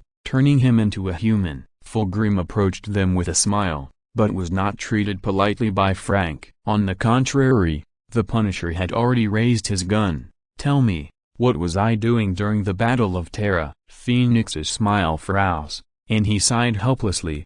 Are you serious, Frank? What are you doing? Frank's gun was unwavering. Tell me. Okay, I don't know. Okay, my God, I arrived at the end of the war. How would I know what you did? Frank stared at him for a long time, then put down his gun. Danger is over. Notify the ship to disarm, Bonavia. He then walked up to Fulgrim and shook hands. Long time no see, Fulgrim. Your attitude is too stiff. Phoenix rubbed his eyebrows helplessly. Is shaking hands tortured for you? Courtesy is useless to evil people, Frank said calmly. Lead the way. You must have something for me to do. Phoenix looked at him strangely, and after a moment, he laughed dumbly. There is another chapter in 4K. Typing on a mobile phone is too slow. Speechless. Chapter 687 Echoes of the Past. The young Lucifer Blackguard Litosis pulled his power sword out of a traitor's chest. This was not the end. With great calmness,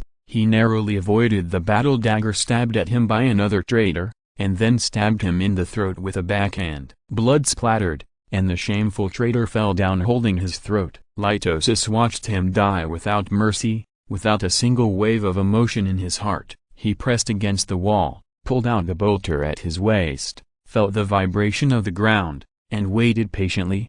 About 40 seconds later, a group of people entered the narrow corridor. Then, death came. Litosis pulled the trigger at them with an expressionless face, and the gunshots rang out. In this situation, the bolter played a 12-point power, piercing the chest of the first person, and the remaining force was still unabated. and it broke the stomach of another person. When the 12 bolters were fired, the team of rebels who came to support were also killed. At this time, Litosis began to communicate with his superior in the communication channel. Litosis reports that the western corridor has been completely controlled by me, and we can start the offensive. Received, Captain Litosis. Stay where you are and keep alert. Litosis did as he was told, and the order of stay where you are and keep alert made him kill 173 rebels in the western corridor alone. When everything was settled, the ship that was once controlled by the traitors returned to their hands. Another military achievement,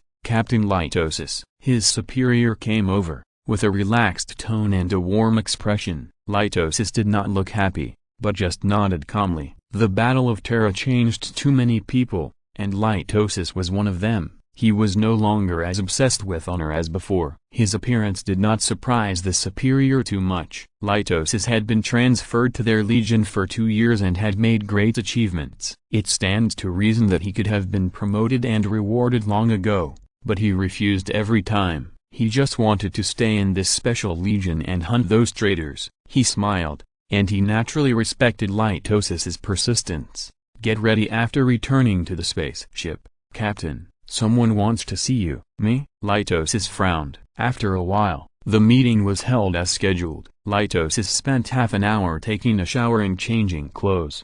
When he stepped into the conference room, he saw 2 officials wearing military uniforms. Without surprise, Sirs, I remember that I reported half a year ago that I don't want any form of promotion. The taller one smiled. We know, Captain Litosis, your reason for not wanting a promotion is also very legitimate, and we have no reason to object. However, we are not here to discuss promotion with you this time. The shorter one also nodded, but did not smile, but looked serious. If it was just a matter of promotion, we don't need to come in person. What is it? Litosis asked. The 2 looked at each other, as if they had reached some kind of consensus. The tall officer nodded at him and said, That's right, Captain. You participated in the Second Battle of Terra, right? Litosis frowned and even began to doubt the true identity of the 2 people. Is it possible that they were out on business without knowing their own files? He answered patiently, Yes. In fact, I was once a member of the Lucifer Blackguard. Do you have any objection to the disbanding of the Lucifer Blackguard? The short officer suddenly asked. Do you want to rebuild it? This is not a funny joke. Litosis narrowed his eyes. It's not even a joke, sir. Please speak frankly. The tall officer smiled and took out something similar to an electromagnetic coil from his belt. He fiddled with it for a few times and put it on the table. Facing Litosis' puzzled look, the tall official explained, This is a new technology used to block any form of eavesdropping. Of course, it's just a little unnecessary caution. Please don't take it to heart. His smile, attitude, and even this meticulous explanation made Litosis feel absurd. Who doesn't know that the officials of the Military Affairs Department are all uncles? When have they been so polite to people? What are you? The short official interrupted him and said calmly, Just as you think, we are indeed not officials of the Military Affairs Department, Captain Litosis. We come from a top-secret organization that was established not long ago. Litosis listened calmly on the surface, but in fact he was already thinking about how to notify the people outside the meeting room. Because of the meeting, he did not bring any weapons, and now he felt a little regretful. Who knew his thoughts were completely noticed by the short official, who rarely smiled, not peacefully, and seemed very stiff, as if his facial muscles were not familiar with this feeling. You are right not to trust us. So, please give me and my colleagues a chance to prove our identities. How about that? Litosis nodded coldly. The tall official slowly put his hand into his belt. His belt seemed like a bottomless pit. He sank his elbow but still did not reach the bottom. This seemed that violated common sense made Litosis's face twitch. He suddenly rushed towards the tall official. The other party was thrown to the ground by him. At this moment, Litosis had already thought of a way to deal with the short man. He would first hit the tall man's neck to make him unconscious, then turn around and knock the short man down with a sweep and pull him into a ground battle. Who knew his hand had just been raised and stopped in midair? Because the tall man took out an instrument from his belt, and from the center of the instrument, A golden light that Litosis felt very familiar with radiated. He had felt this brilliance during the Second Battle of Terra, and he would never forget it in his life. A moment later, Litosis sat opposite the two men with an awkward look on his face, his back straight. "You should have explained your identities to me earlier." "We were explaining it at that time, Captain," said the short man, "but you seem a little anxious." "Of course, it's also my companions' fault that they are not very familiar with the array technology. In short, please allow us to tell you why we are here." The tall man coughed. "This is the thing. The Empire needs a group of capable and completely loyal people. So we found you, Captain Litosis. You are capable, in fact, very capable." The short man took over his words tacitly. "Not only did you survive the Battle of Terra, according to records, you even personally killed a corn beast and 72 bloodthirsty demons." "What an amazing record!" The tall man coughed again, as if his throat was uncomfortable. "In the past year and a half since joining the Hunting Legion, you have also made great achievements. In fact, we have been observing you for a long time based on careful discussion. We think now is the time." "I don't understand." "You too." Litosis was not dazzled by their flattery. On the contrary, he remained calm. "What exactly do you want me to do?" The two looked at each other. "It's not what we want you to do, Captain," the tall man said slowly. "It's what the Empire wants you to do. I'll be frank, the Empire has a plan that requires people like you," Frank said slowly. "I don't understand." "Fulgrim, huh?" Phoenix asked in confusion. "You've been here for 3 years." Frank pointed to the ruins that had been completely cleaned up. "That's all you've done?" Fulgrim seemed to have completely ignored his implication and even answered seriously. Of course not only that. Let me think." The Phoenix, who was wearing thin cloth, thought for a while, and he replied, "I also personally carved tombstones from many soldiers who died here." Frank's brows were getting deeper and deeper. "Of course, they have no bodies for me to collect. 10,000 years have passed, and they have long since merged with this planet." "Listen to the whistling of the wind, Frank. This may be the sound that once blew across their empty ribs." Fulgrim lowered his head and stared at the ground. 10,000 years, no one even mentioned them. His sorrow was obviously misplaced. Frank was too lazy to care about it. The Punisher did not respond to his words and changed the subject. "What else?" "You are really impatient, you know that?" "I know. So, what else?" Fulgrim sighed, and in a trance, he even thought he was talking to Angren. "Did he tell you why you asked he to come here?" "He asked me to come here to save people. Fortunately, he mentioned this, otherwise I don't know how to explain it to you." Fulgrim sighed again.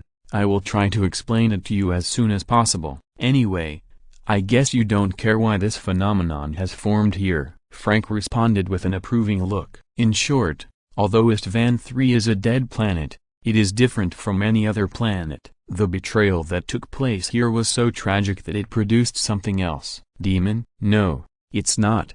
It's an echo," Fulgrim said with a complicated look in his eyes. "There are many people trapped in this echo. These souls experience the betrayal and the unwinnable battle over and over again. What you have to do is to rescue them.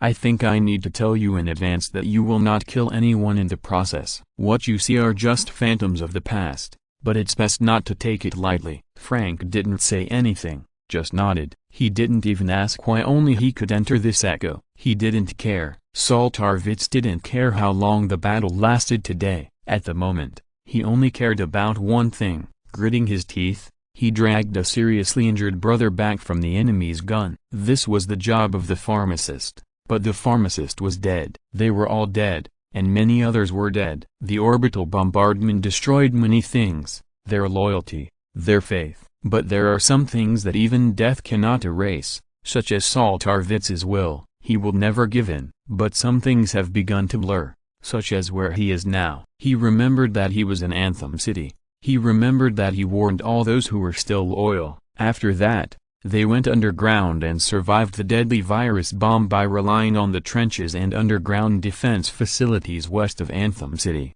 But there was another memory, a memory of him speaking to the few hundred survivors. He remembered what he said, and the faces of those people who were ready to die. "What did I say? Where am I now?" His questions were dispersed by the bombs. Tarvitz dragged his seriously injured brother back to the back of the bunker and found that he was dead.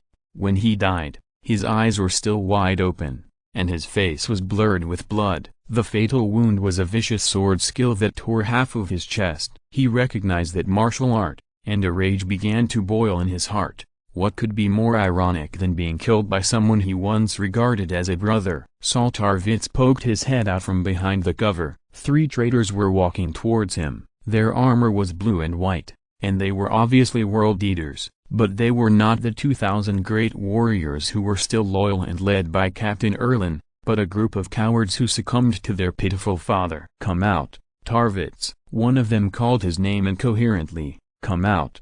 We will give you a death worthy of you. You have earned our respect." "Your respect? You are nothing, and your respect is even more useless." Tarvitz's face was as gloomy as water. He took his dead brother's bolter from his hand and checked the magazine. There were still 7 bullets. If it weren't for the continuous gunfire outside, the 3 people would have discovered his location long ago. But it was better this way. The gunfire gave him a solution. He bent down and planned to move out from between the covers, but suddenly heard a scream. Looking up, Tarvitz's pupils shrank. He saw a black-armored warrior who appeared out of nowhere and cut a traitor in half with a sword. The teeth of the chainsaw sword were still spinning, and he had not stopped. Broken flesh and blood splashed out, but he had already disappeared on the spot. The next second, a short knife pierced the heads of the remaining 2 traitors one after another. "Who is this?" A hand picked up the chainsaw sword stuck in the traitor's body,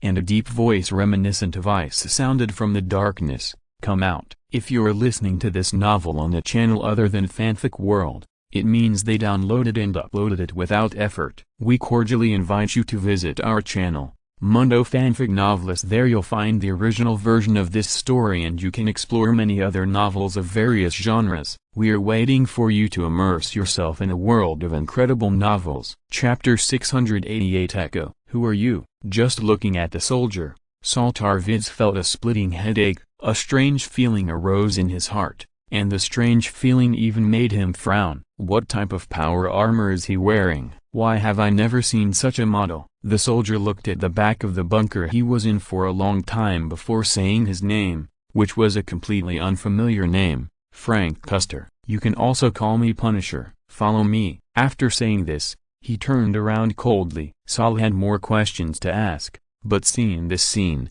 he could only swallow the questions for the time being. No matter who this man is, at least for now, he is not standing with the traitors. The identity issue can be investigated later. The soldier who called himself the Punisher stopped not long after turning around, and Tarvitz saw him take off the grenade launcher on his waist. His pupils shrank sharply, but he was not attacked as expected. Unlike ordinary bolt guns, the sound of the gun firing was not heavy. After 3 gunshots, the sound of a heavy object falling to the ground came from the other end of the underground passage, and at the same time, there were Frank's words, cold as ice. "Take cover, the enemy is coming." Tarvitz frowned. He was surprised by the superhuman perception of this warrior, although he was also an Astartes. His perception was not as sensitive as the other party. That extraordinary hearing made him vaguely doubtful. But, is it really possible? There was no time to think more. He clenched the bolt gun in his hand. At this point,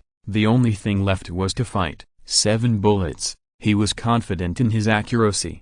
However, he had no chance to pull the trigger behind the bunker. The not-so-heavy gunshots rang out in the underground passage, crisp, creating a continuous echo. Every time Frank pulled the trigger, someone screamed and fell down. But the traitors were not useless. They rushed towards where he was under this terrifying firepower. Even though people kept falling, they had no desire to stop. If Frank had not killed the traitors who were hiding in the back to provide firepower at the beginning, the wall where he was hiding would have been riddled with holes. A cold smile appeared on his face under the helmet. The craftsman had not lied to him. This gun was indeed a masterpiece. Ordinary ceramic steel power armor was not much different from a wooden board in front of its firepower. However, 17 bullets had been fired. His right hand drooped naturally, and the grenade gun returned to his waist freely, and the magnetic hook hung it. At the same time, He exerted force with his left hand,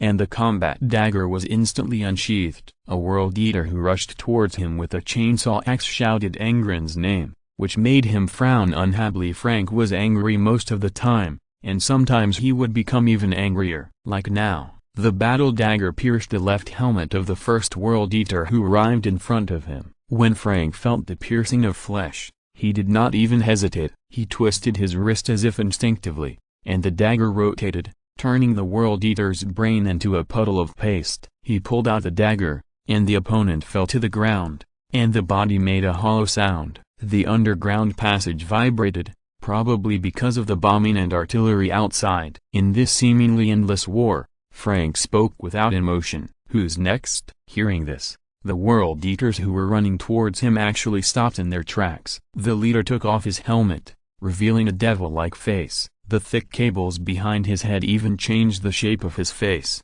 making it scary and hideous. They were scarlet, as if made of blood. The face was twitching nervously, and the eyeballs moved strangely. He said in a hissing voice, "I'll do it." After the voice fell, he took a step forward, and the chainsaw sword in his hand carefully changed the direction of attack. Frank only took a glance to figure out some things, such as the fact that he was not originally using a chainsaw sword. Although the chainsaw sword is named sword, its usage is actually not very similar to that of a sword. The rotating teeth on both sides provide it with powerful lethality, and because of this, it is not suitable for traditional swordplay, and its usage is even closer to that of a knife. Only knife play can be so open and closed, mainly based on slashing. Swordplay is mostly based on stabbing, of course. Two-handed great swords are another matter.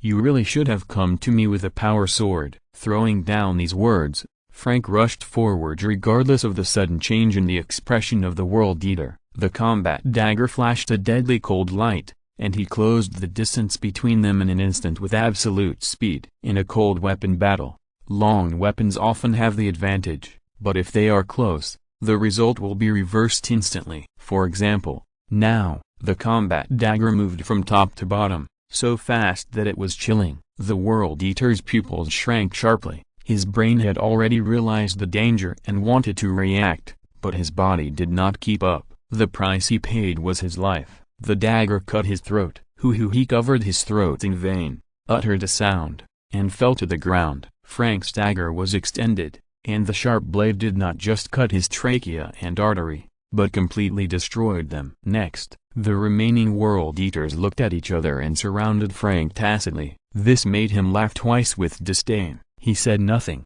but it seemed that he had said everything. At the same time, Saul Tarvitz, who had been waiting for a long time, pulled the trigger behind the bunker. He emptied the magazine of the grenade gun in one breath. 7 bullets. 4 world eaters died, and their heads were smashed. The remaining one fell to the ground with a big hole in his chest. Frank slowly approached, stepped on the top of his wound, and slowly applied pressure. "Kill me," the world eater roared, but he did not get what he wanted. Frank did not immediately understand him, but even took out a bottle of hemostatic spray from his belt. With the vitality of the Astartes, if they receive timely treatment, they can still survive for a short period of time with such fatal injuries. The world eater has realized what Frank wants to do. He struggled frantically, but to no avail. Frank stopped his bleeding first, then violently removed his helmet and strangled him to death. That indifferent attitude even made Thor feel a pain in his teeth. "Where is your position?"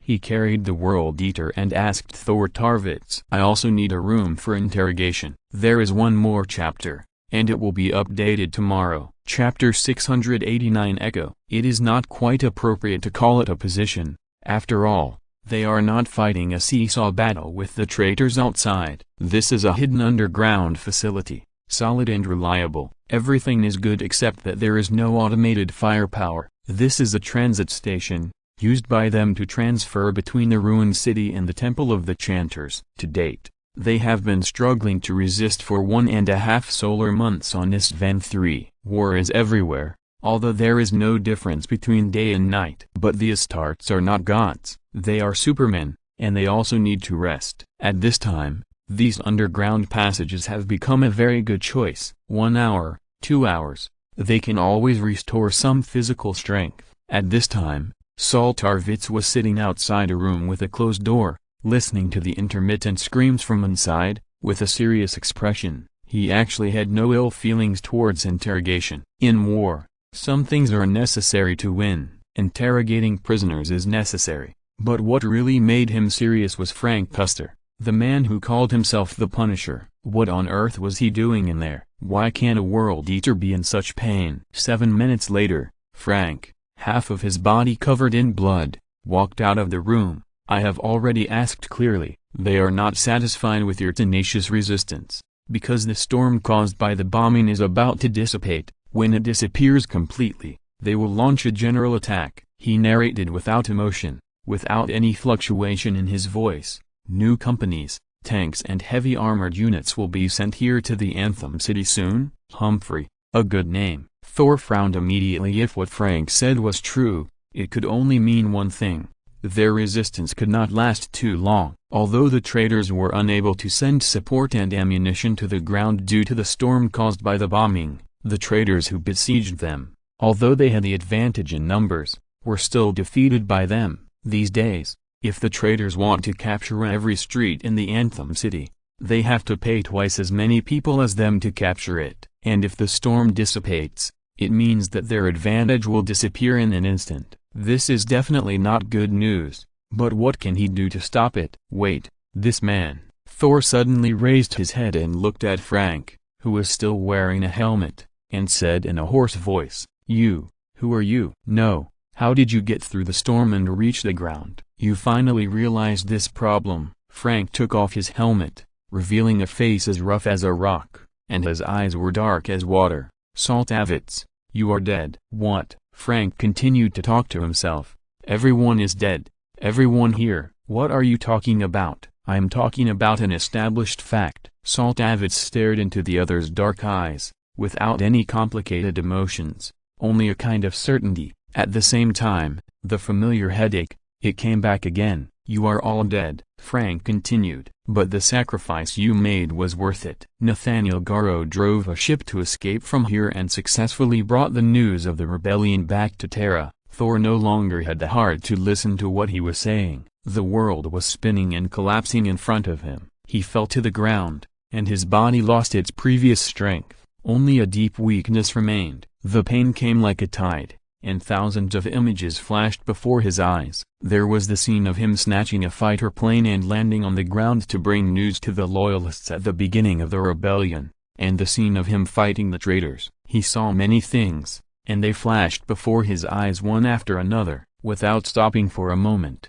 he let out a painful howl in his heart, like a wounded beast. Without the grace of the Emperor's children, his limbs were cold, and the power of life gradually faded from his body. At the same time, something else surged up, a cold anger. With the appearance of this anger, he saw the last picture. The aftermath of the artillery shells made the walls of the palace tremble, and a huge fire burst out above the city. The dark clouds were pierced by missiles, and the apocalyptic light from the holes pierced by the missiles was sprinkled on the City of Songs, and with it, the countless stars in the sky fell. Tarvitz wondered, could Terra see them? That man, did he know about their sacrifice? A missile smashed into the Cantor's palace, lodging in a corner. The Loyalists did not lie down or run for cover. There was no point. They watched indifferently as it exploded, shrapnel flying, hurting no one. But 100 Loyalists stood before him. This was the end.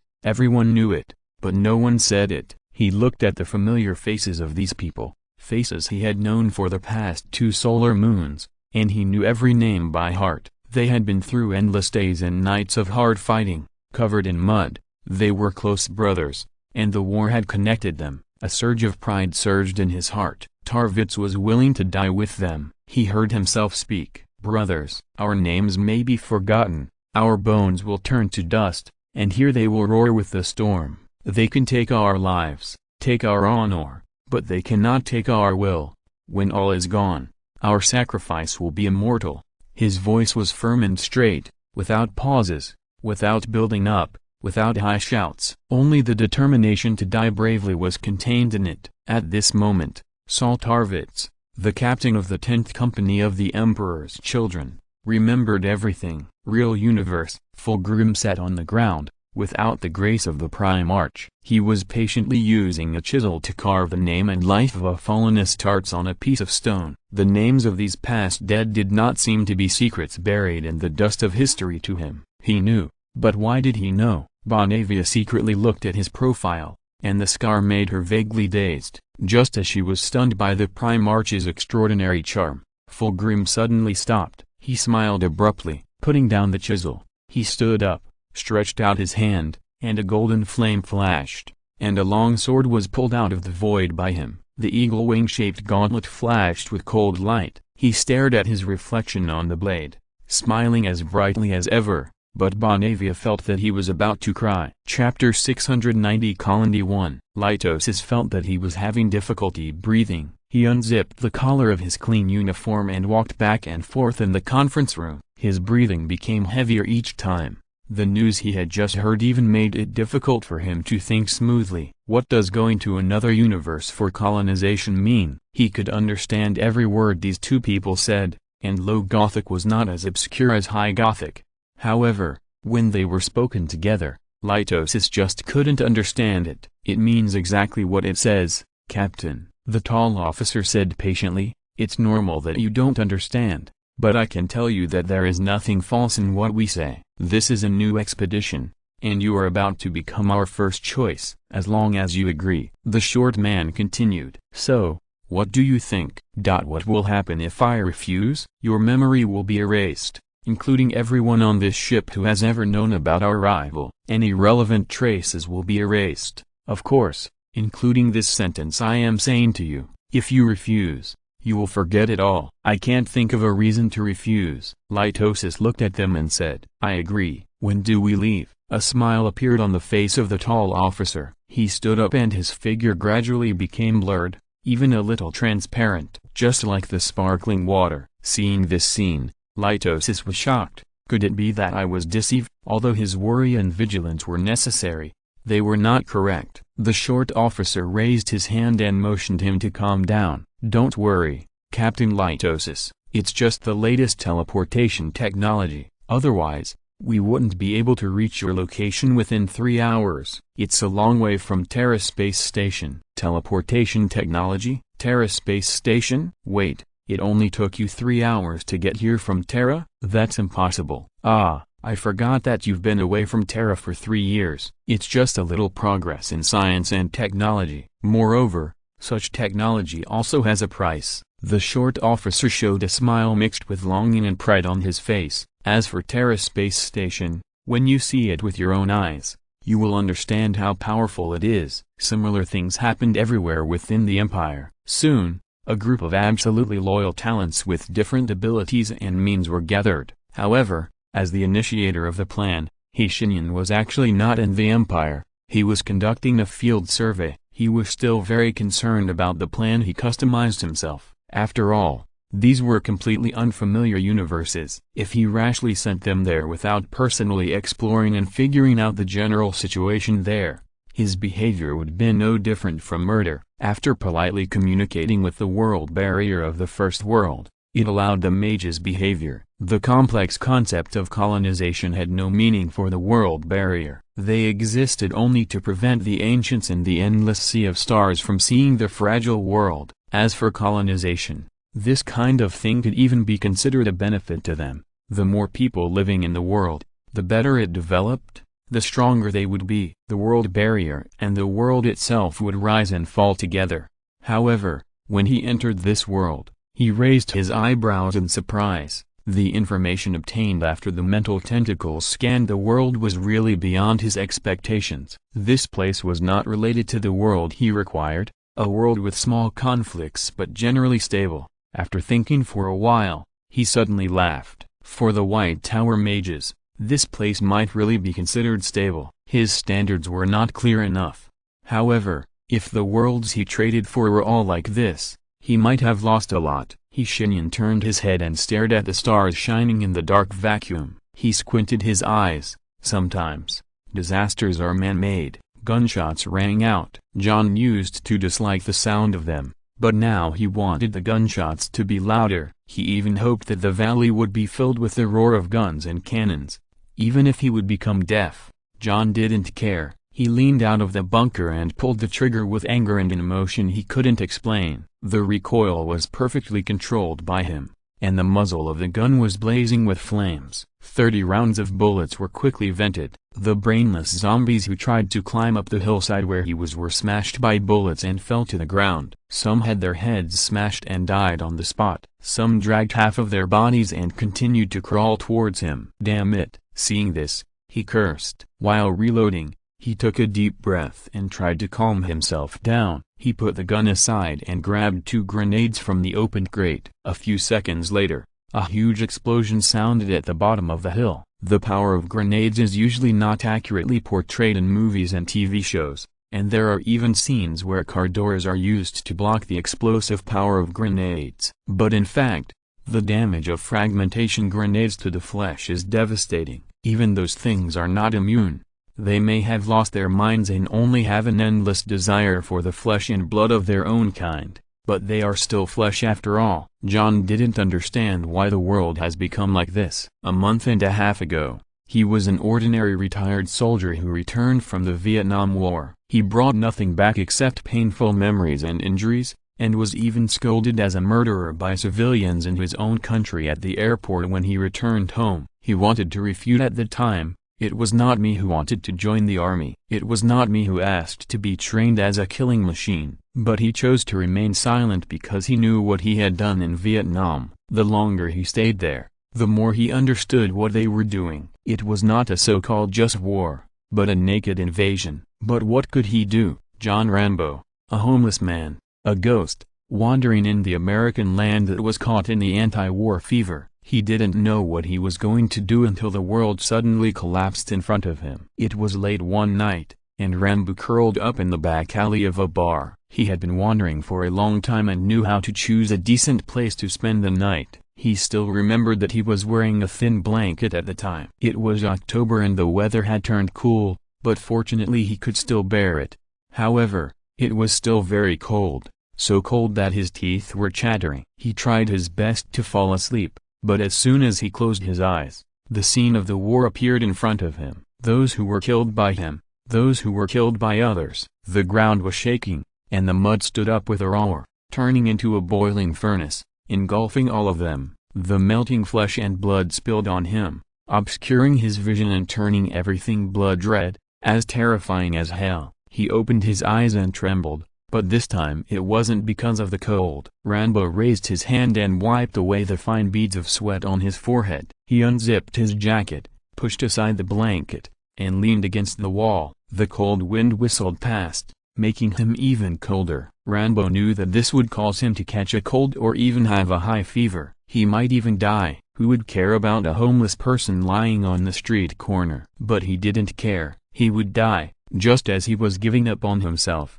The back door of the bar was opened. He was far away from the door, and Rambo's eyesight was still good. He saw a man helping a woman out of the bar. The two should not be very old. The woman had blonde hair and her steps were unsteady. She looked like she was very drunk. The man kept patting her back to comfort her, and a few words blown by the wind drifted into Rambo's ears. "Jenny, it's okay. You said you're not feeling well? I know that guy gave you strong whiskey. Hey, it's okay. You're just drunk. I'll take you home. My car is across the street." He shook his head and was about to stand up and stretch his body, but he heard a scream from the alley. Rambo immediately got up. It took less than half a second. His brain didn't even think about it. Everything seemed like an instinctive reaction. He bent down and his hand had already grasped the combat knife at his waist. However, the scene that appeared in front of him was not the imagined robbery or other things. It was hell itself. The woman pushed the man to the ground and lay on him. Her hands and half of her cheek were stained with blood. The man continued to scream,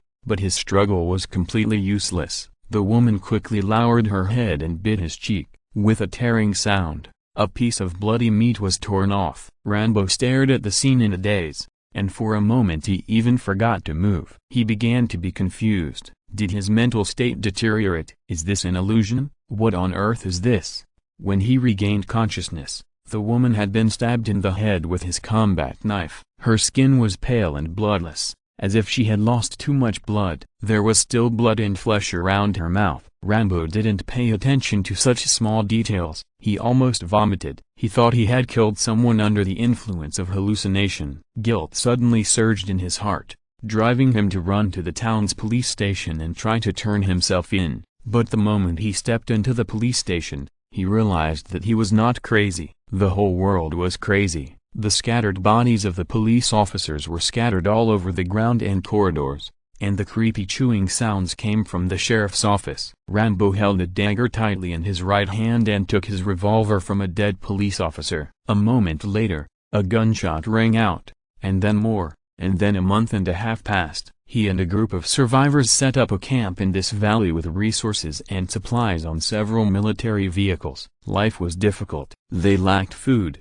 but they had no shortage of bullets. Rambo rarely returned to the camp unless the supplies were gone. He only eats one meal a day, and compressed biscuits are a common thing for him. Rambo stays here and does his job, killing these horrible monsters. The zombies that still have the appearance of the past seem to know where humans are hiding. They gather together, and a large group arrives in the valley every few days. The gunfire here never stops, and Rambo seems to have returned to the battlefield without knowing it. The gunfire of the M16 continues to echo in the valley, as if it will never stop. He did not continue to vent his anger, but used single-shot bursts to kill the still-moving corpses one by one. After another half an hour, when he is sure that all of them are no longer moving, Rambo will leave the bunker. He will use a shovel to shovel their bodies away from here and pile them under the hillside. Their bodies can also become a kind of alternative bunker. The zombies move slowly and their knees are stiff. They can't run, but they never get tired, so appropriate obstacles are very necessary. After completing his work, it was already 6 o'clock in the afternoon. It was about to get dark. Rambo fumbled behind the bunker. He spent more than 10 minutes at the foot of the mountain setting up a suggested early warning mechanism. Several iron basins were piled on a tree, hanging by parachute ropes, and the other end was tied to a wooden stake deep in the ground. He scraped the middle of the parachute rope with a knife to ensure that it would sound an alarm if it was touched. If someone or something wanted to pass under the hillside, the iron basin would fall, and the loud noise would be enough to wake him up.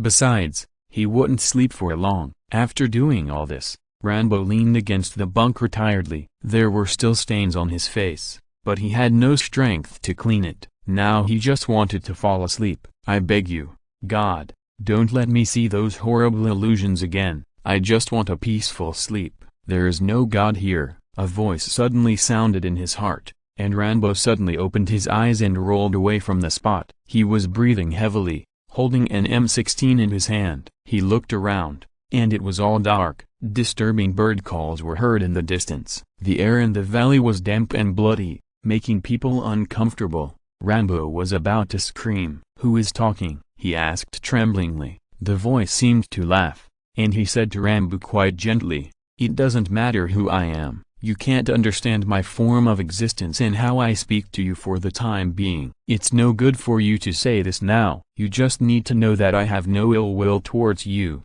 John Rambo. I'm just telling you a fact. There is no God or heaven here." Rambo knelt on the ground helplessly, the muzzle of the M16 pointed at himself for no reason. His eyes were full of tears, and even his breathing was trembling. He had waited for this day for too long, and he finally went crazy. He had to end himself before everything was irreversible. However, the voice said again, "Cheer up, Rambo. You are not crazy, and this is not your hallucination." Rambo did not answer him. He looked ahead with a dull look. The voice sighed helplessly, and a golden light flashed in the dark forest. The sun had already set, but this golden light was definitely not the sun. Rambo stared at the golden light in a daze, his expression almost solemn. There is also a 2-in-1 chapter. Chapter 691 D1. Captain Litosis, please remember that your mission is very simple, just to assess the situation of that world. You don't need to do anything else,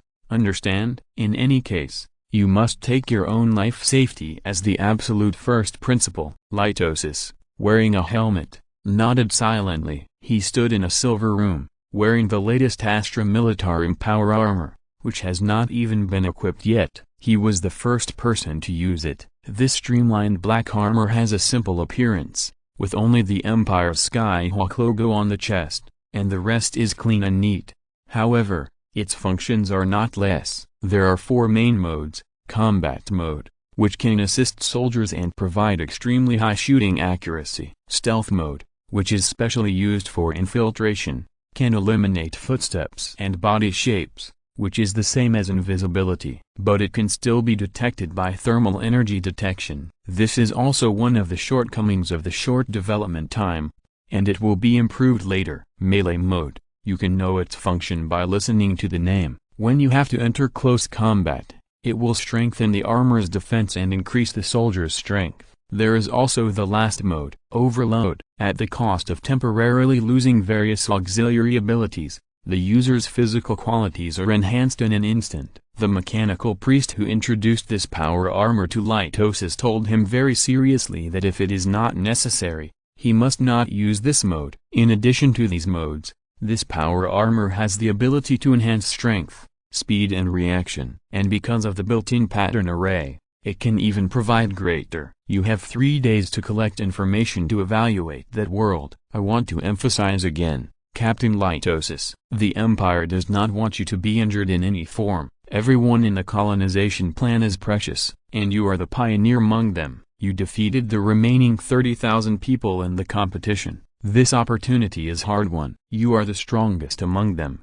But our requirements will not change. The voice of the person who spoke was extremely serious. At any time, you must take your own safety as the first principle. Do you understand, Captain Litosis? Litosis saluted with an eagle salute and still did not speak. The last 5 minutes. The transmission is about to begin. Be prepared, Captain. You have the last 5 minutes to check your weapons and supplies. 5 minutes later, a blue light flashed, and Litosis disappeared from the spot. Litosis opened his eyes and found himself lying in a forest. He felt as if he had experienced a long sleep, and as if he was floating in the dark space.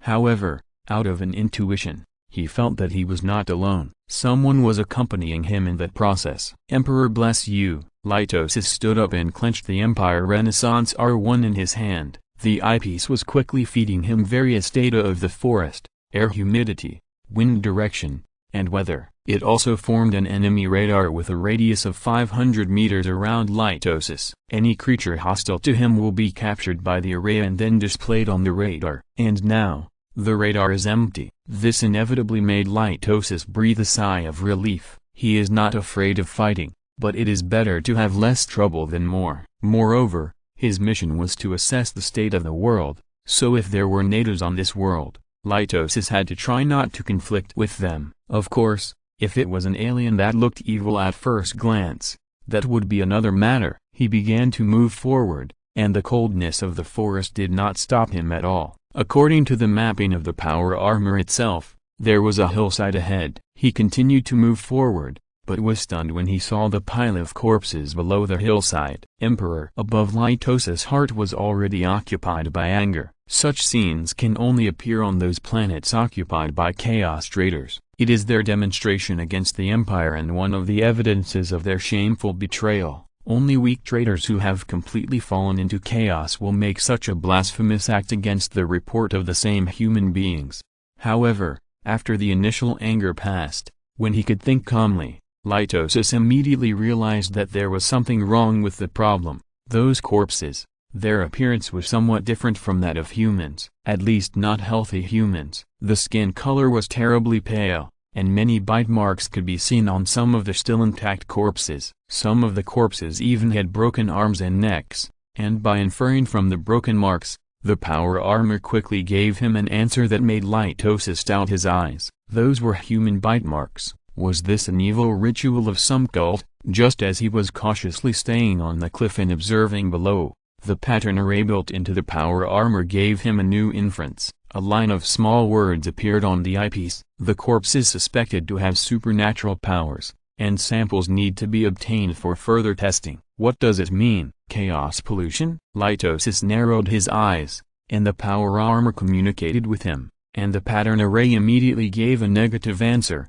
Negative. According to the subtle magic elements dissipated in the air, it is a part of some super curse. Things began to get worse and worse. He had only been here for 10 minutes, and the world gave him a warning, but no matter what, the pattern array would not be wrong. Litosis raised the R1 and walked down. The road that should have been bumpy became smooth because of the power armor. 2 minutes later, he arrived in front of the group of corpses. He observed carefully and found that they did not look like normal humans. Some of the corpses had bullet holes, and the yellow bullets were faintly visible in them. Litosis immediately realized what this meant. There were definitely normal humans in this world. Moreover, they were already capable of making gunpowder weapons. He squatted down, and the scabbard of the combat knife on his waist automatically popped open. He pulled out the combat knife, dug out a bullet, and put it into his belt. The pattern array automatically analyzed, and then he cut off a small piece of flesh and blood. The same operation, just a little weight. He could get the result.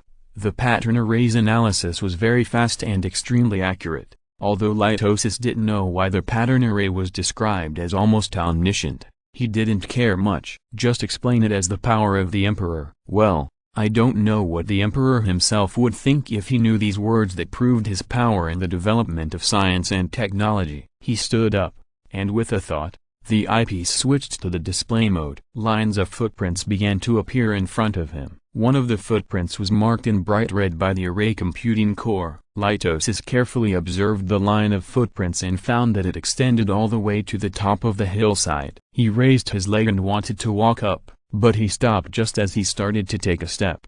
He found a simple early warning device. It was very crude, but very hidden. Litosis raised his leg and stepped over and walked up. At the same time, the calculation results of the array had come out and were projected onto his eyepiece. Bullet analysis results: 5.56 mm caliber gunpowder weapon, factory produced. This civilization has the ability to mass-produce gunpowder weapons. Threat level: none. Blood sample analysis results: supernatural power, can be determined as a kind of flesh and blood curse. After analysis, the curse itself is evolutionary. After the death toll reaches a certain range, it may cause a large-scale evolution of the curse. Curse: tell me about this flesh and blood curse. The array responded immediately, retrieved the data, and a new line of words replaced the original one. It is 57% similar to the necromancy spells in the database, but the details are different. The cursed will have a great desire for flesh and blood of their own kind, and the attraction to relatives is even greater. Reverse calculation shows that the curse itself has the ability to spread on a large scale, but it cannot be spread through the cursed. The cursed will lose their minds, their strength will be greatly enhanced, and they will instinctively hunt humans. According to reverse calculation, if a cursed person absorbs too much flesh and blood, it is also likely to evolve. The pattern array coldly put forward its requirements. According to the emergency regulations, Captain Litosis, I have added a new task for you at present. As the voice fell, a new small word appeared on the retina: obtain a sample of the flesh and blood of the evolved cursed. Litosis's expression has become cold. There are humans in this world, and someone dares to release a curse on them. What a blasphemy! Fury surged in his heart. Even if these natives do not know the Emperor and have no chance to glimpse his supreme glory, they are also human beings. Curse! Litosis would never tolerate such a thing. He continued to walk upwards and found a simple bunker surrounded by sandbags. Inside, there were used daily necessities scattered around, as well as 2 guns that seemed quite backward to him. According to the analysis of the array, he already knew that the 5.56 mm caliber bullets were fired by this kind of gun. At the same time, the radar showed a yellow target 300 meters away from him. The yellow target means vigilance, but not much hostility. Litosis did not make any big moves. He turned over and entered the bunker as if he was completely unaware of the existence of the yellow target, picked up one of the guns and observed it carefully.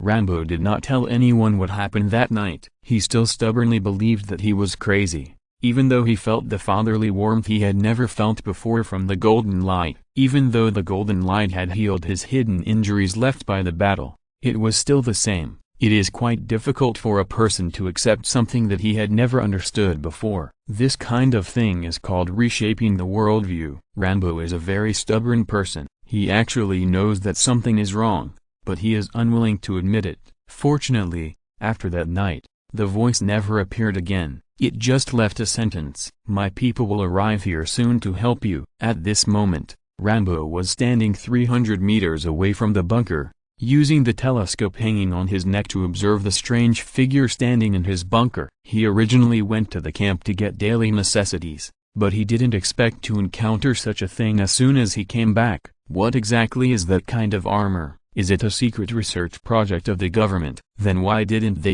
use it in the war? Rambo thought in confusion, and the figure had already turned around. The solemn streamlined black helmet has a skull-like appearance, and the scarlet eye sockets are now staring at the place where he is. Rambo was startled and immediately lay down, put down the telescope, loaded the M16 in his hand, and turned on the safety. He grabbed the telescope and continued to look, but the other party had already disappeared, and there was no trace around, as if he had never been there. What's going on? Am I hallucinating again? At the same time, a gust of wind blew behind him. Rambo's pupils shrank sharply, and he had no time to put up any resistance. The attacker grabbed him with a strength far beyond his own and pressed him against the tree. The rough bark made his back sting a little. Rambo struggled with all his might, but the attacker restrained both of his hands with just one hand, holding them tightly together. Then, an electric current passed through, and Rambo fell to the ground paralyzed all over. The tall attacker let go of his hand and put Rambo on the ground. He squatted down and observed him carefully through the scarlet eyepiece. Rambo felt a burst of anger in his heart for no reason. It must be someone from the government. Only they have this kind of technology. He opened his mouth, his words unclear, and howled like a wounded wolf. "I knew it. I knew it was you guys. Isn't Agent Orange enough? Aren't all the experiments you've done on us enough? Why do you turn everyone into monsters? What good will this do you?" No matter what he said, the attacker just stared at him in silence, without saying a word. Rambo found that this silence made him even more angry. He breathed heavily and wanted to raise his hand to punch the attacker, but the latter suddenly spoke in standard English, with an accent not much different from Rambo's. "Civilian, what is Agent Orange? What are you pretending to be? Isn't that what you guys did?" "No, I'm not one of the you're talking about." The attacker denied his words without any emotion. "I come from the stars." Rambo laughed in anger. "So, what do you want to say? Do you want to say you are an alien?" The attacker raised his hand and pressed the side of his helmet. The hideous skull helmet actually began to deform. Rambo had never seen anything like it. He watched the helmet disappear, revealing a calm and resolute face. "Let me introduce myself. You can call me Litosis, rank captain." The man who called himself Litosis said calmly, "Now, I want to warn you, civilian, you will serve a greater empire than what you say." He smiled contemptuously, and it disappeared quickly. Chapter 692 Colony 1. The world is not static. In fact, the world changes every day. Even when you are asleep, inventions that can change the world are born. From this perspective, the curse that turns people into monsters can be regarded as one of them. After all, it has indeed changed the whole world. John Rambo sat on the ground. His expression was depressed, with a bit of ascetic solemnity, as if he had accepted his fate. Litosis stood beside him, with the R1 hanging behind him, standing upright and solemn. Even at this time, he looked like a sculpture. "Go on. What is Agent Orange?" Rambo looked up at him and suddenly laughed. "Man, I have to say, if you are really a government agent, then your acting is really good. Call me sir or captain, soldier." Litosis lowered his head calmly and looked at him. "You have been recruited by the Empire and you will serve him. From now on, you are a member of the Astra Militarum. Although you are reserve, you still cannot bring shame to it. The reason why I let you sit and talk to me is because your body has just been electrocuted. But that doesn't mean you can ignore military discipline. Understand?" The serious and powerful words stunned Rambo. In a trance, he seemed to be back in the army. That was a familiar place for him. That was where he was needed. Rambo immediately stood up, looked straight ahead, straightened his chest, and saluted. "Understood, sir. Litosis frowned, and did not correct his salute for the time being. At ease, soldier. Now, tell me, what is Agent Orange? Rambo began to describe the deadly poison expressionlessly. His voice was flat and emotionless, but there was deep fear in his eyes. The more he talked, the more Litosis felt an impulse that almost made him laugh. What kind of ignorant and cruel government would do such a despicable thing? Such behavior is probably no different from the slow corruption of the devil. Litosis understood that a poison that could destroy nature would cause harm to the people living on that land. He frowned, and disgust appeared on his face without any concealment. This planet needs the enlightenment of the Empire, now, immediately. I understand, soldier. Now, tell me your name. John Rambo, sir. Very good, John Rambo. Now report to me. What are you doing here? Report, sir. I am here to block the zombies for the people in the rear camp. Are you alone? Only me. You deserve praise, soldier. Stand up straight. Litosis came in front of him, and the pattern was telling him through mental connection that the man in front of him was mentally abnormal.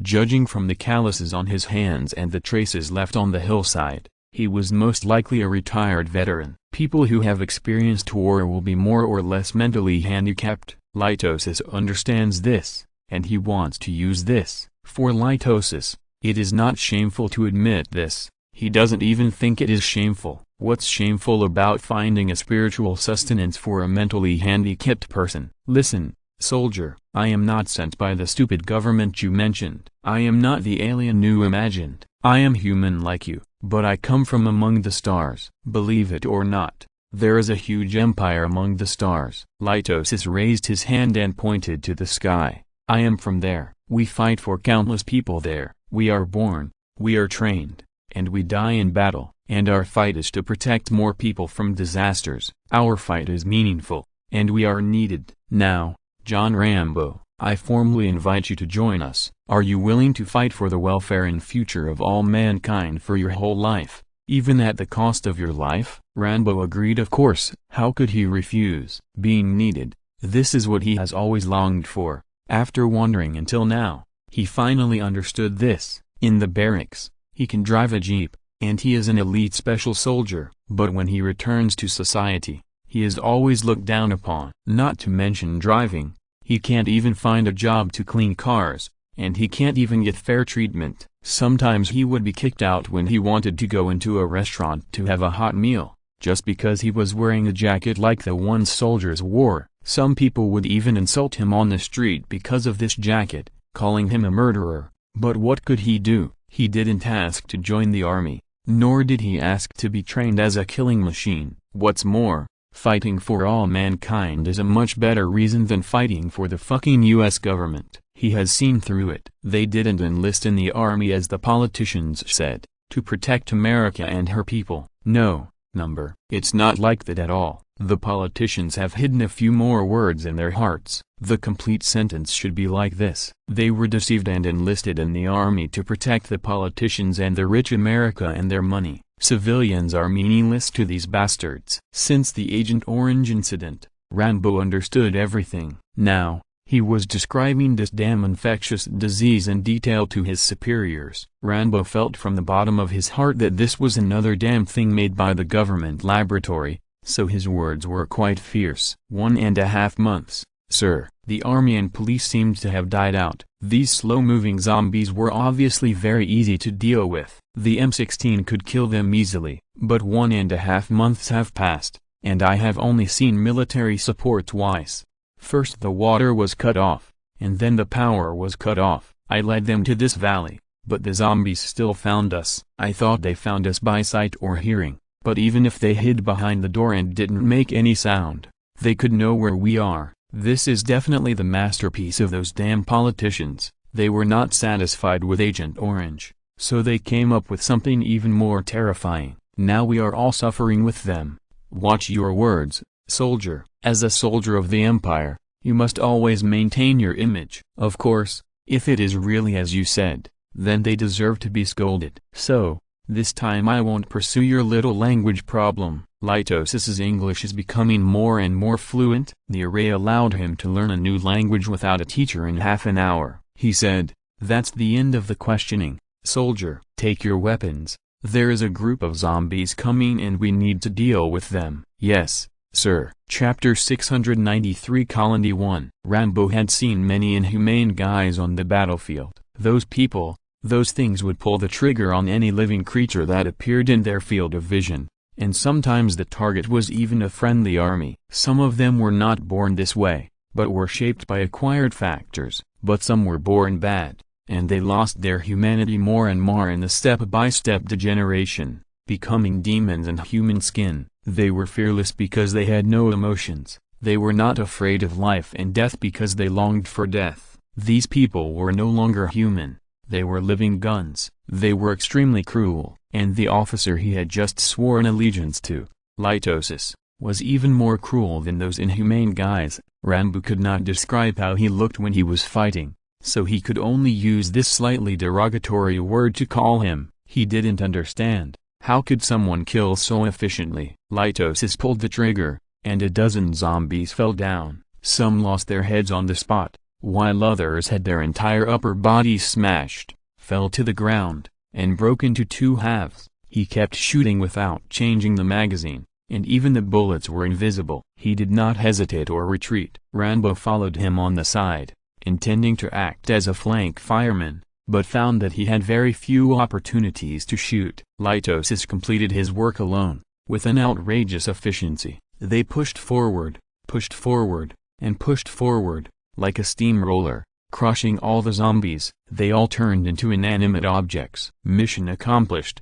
Soldier, alert. Yes, sir. After giving a casual order, Litosis came to a corpse and squatted down. According to the scan of the array, the corpse had a high degree of evolution. This also meant that it had either devoured many people or attacked its own relatives. Neither of the two results was what he wanted. Looking at the corpse of the middle-aged man, Litosis was filled with regret. These people should not have to suffer so much. The Emperor, he must find the source of this curse. Pulling out his combat knife, he cut off a piece of flesh and put it in his belt. Rambo saw this scene, but did not ask anything. Litosis could see that he had questions and asked, "Just tell me what you want." Soldier, report, sir. Why did you take the flesh from the body? My power armor is the latest technology and has analytical functions. It can reverse the analysis and detect the source of this infectious disease. He simply explained and erased the fact that the infectious disease was actually a curse. Litosis did not intend to tell him these things before Rambo was fully prepared. After hearing his words,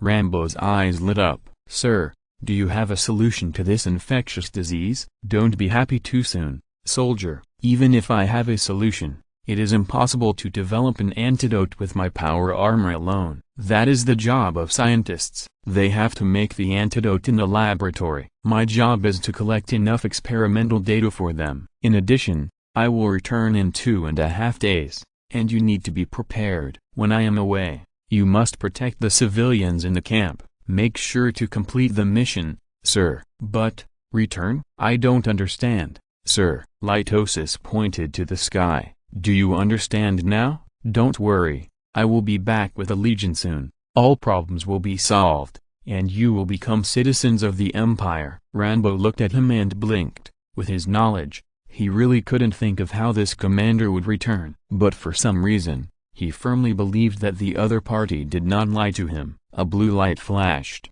and Litosis returned to the silver room. The wall cracked, and the mechanical tentacles quickly stretched out, scanning him and taking off his power armor. The arrays interacted with each other, emitting a slight hum. The data he obtained was quickly uploaded to the dedicated analysis array of the Terra space station. Well done, Captain Litosis. In addition, although you recruited a reservist for the Empire without reporting, your behavior is allowed in consideration of the emergency regulations. Next time you go, you can bring him a set of standard-sized military uniforms and a laser gun. Litosis saluted with the eagle salute, raised his head and asked the man standing behind the transparent wall above, "Isn't it a little early, sir?" I haven't even told him what the Empire is, and he doesn't even know how to salute with the eagle salute. The man laughed.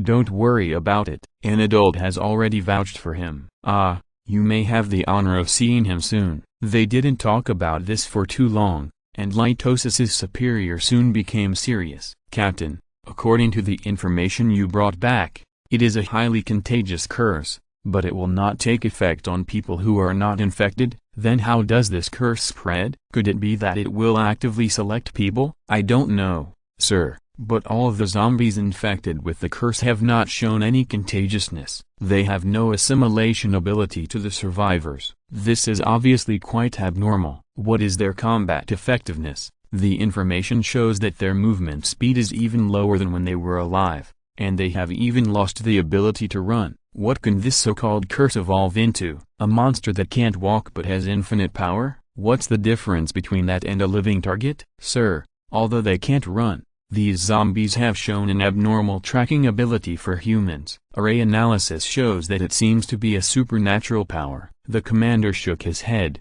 "It sounds like some kind of plague spread by demons." He snorted and ended the conversation. "This is not something we should discuss. Let those scholars and scientists worry about it in the laboratory. However, we need more samples. The next teleportation will be in 2 days. You will get a 500-man Astra Militarum company as support. They will obey your command. Since the technology of cross-border teleportation is not yet mature, you cannot carry heavy weapons, but rations and basic weapons are guaranteed." His superior nodded to Litosis.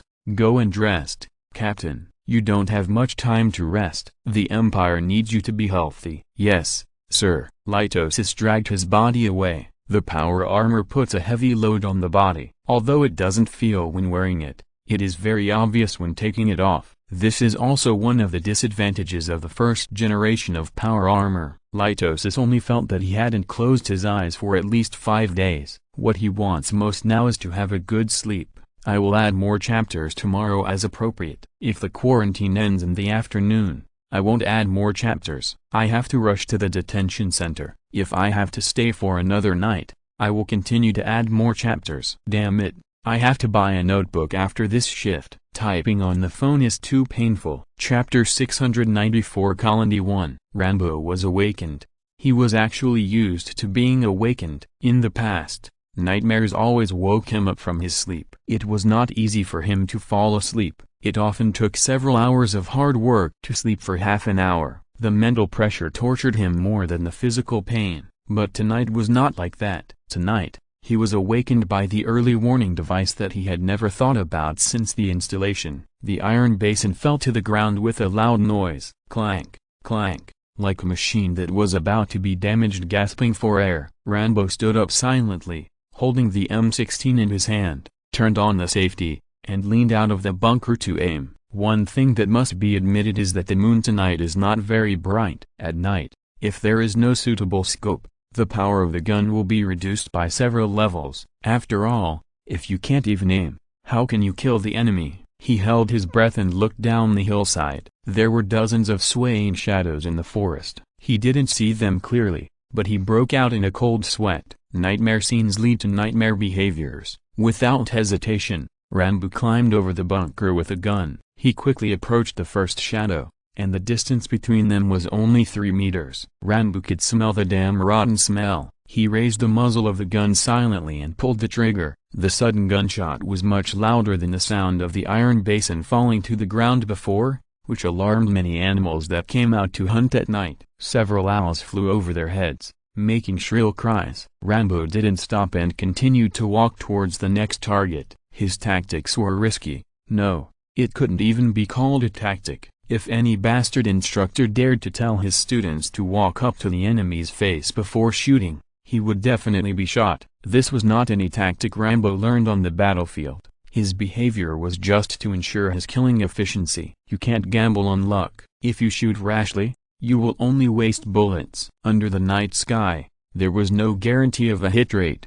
If you couldn't kill them quickly, there would be only one outcome. Dozens of zombies would squeeze in front of you, stretch out their stiff but still powerful arms, and eat you alive. He had to be reckless. Rambo ran wildly in the mountains and forests, which was a familiar combat environment. The face-to-face situation also guaranteed his hit rate. Every time the M16 fired, a zombie's head was blown up. It took him about 40 minutes to kill all the zombies. Panting, Rambo returned to the back of the bunker with blood all over his body. He unscrewed a bottle of precious bottled water and washed his hands before starting to drink the water. When his emotions calmed down, he instinctively felt that the behavior of these things was not normal. They seemed to have become more sluggish, even worse than before. This kind of thing can destroy civilization. Rambo shook his head and drank another sip of water. He changed the magazine and took 2 more and put them on his waist. He hung the gun on his body,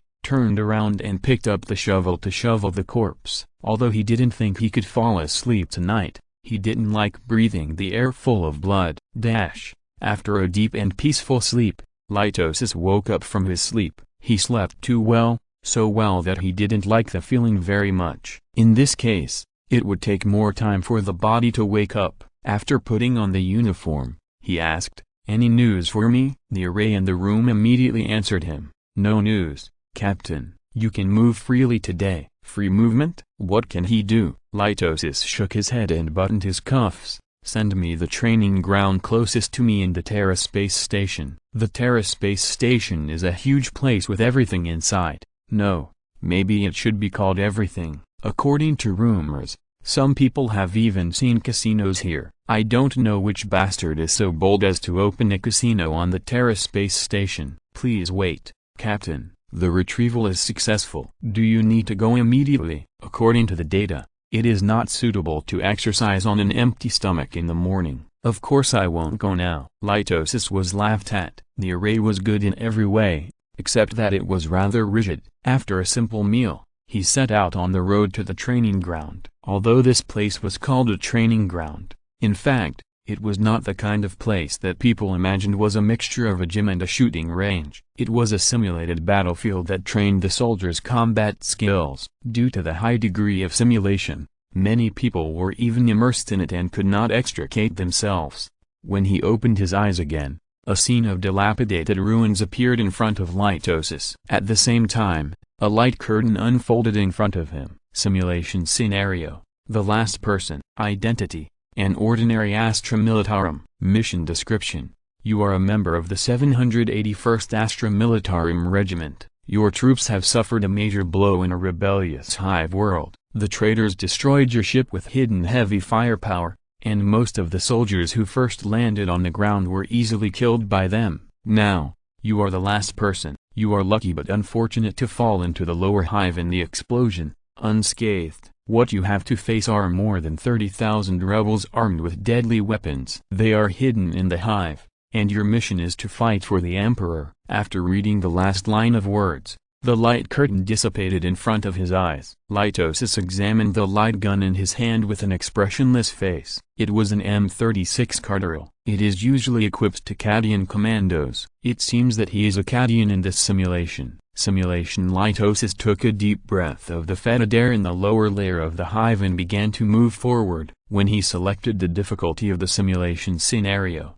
he chose the nightmare difficulty. I have to say that the pattern array is really honest. This is really a nightmare difficulty. One person faces more than 30,000 enemy troops. Even with heavy firepower, he only has a Carteril, 4 standard grenades and 4 magazines in his hand. It's too nightmare. Litosis's face showed no expression. He didn't expect to win, but just hoped to kill more people. What a joke. Even if the Astartes came, they wouldn't dare to say that they could kill 30,000 traitors in the hive alone, let alone him, a mortal. Just do your best. He walked carefully towards the wreckage that was still flaming not far away, and heard the conversation of several traitors without surprise. There are usually many reasons for betrayal. Some fall into chaos, and some are simply dissatisfied with the rule of the Empire. No matter which one it is, Litosis doesn't care. For him, there is only one end for traitors. His finger was on the trigger of Carteril,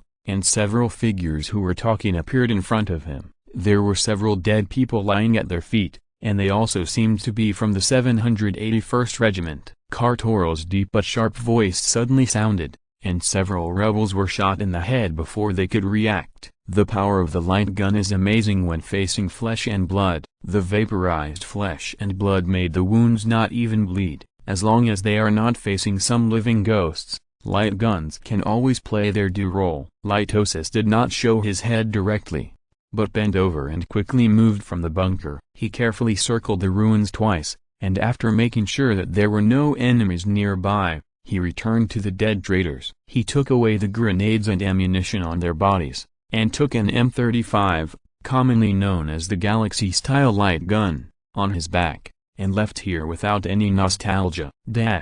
Half an hour later in the real world, Lytosis suddenly sat up from his training cabin, with a trace of pain on his face. He was just attacked from behind by two rebels in the simulation, and one of them cut his throat directly with a dagger. The feeling of death is not good. The voice of the array sounded gently in his ears. Captain, you just killed 432 people, your shooting accuracy is okay. No more broadcasting, let me slow down. Lytosis wiped the sweat from his forehead and stood up from the training cabin. There were many such cabins around him, most of which were occupied. Many soldiers were training in them, but there were no Astartes. Lytosis noticed this and asked, is the training ground not open to monks? The spirits of Astartes monks are too strong and it is easy for them to resonate with the simulated scenarios, so they cannot use the training cabins. The mechanical priests are following up on this matter. So that's it. Lytosis nodded,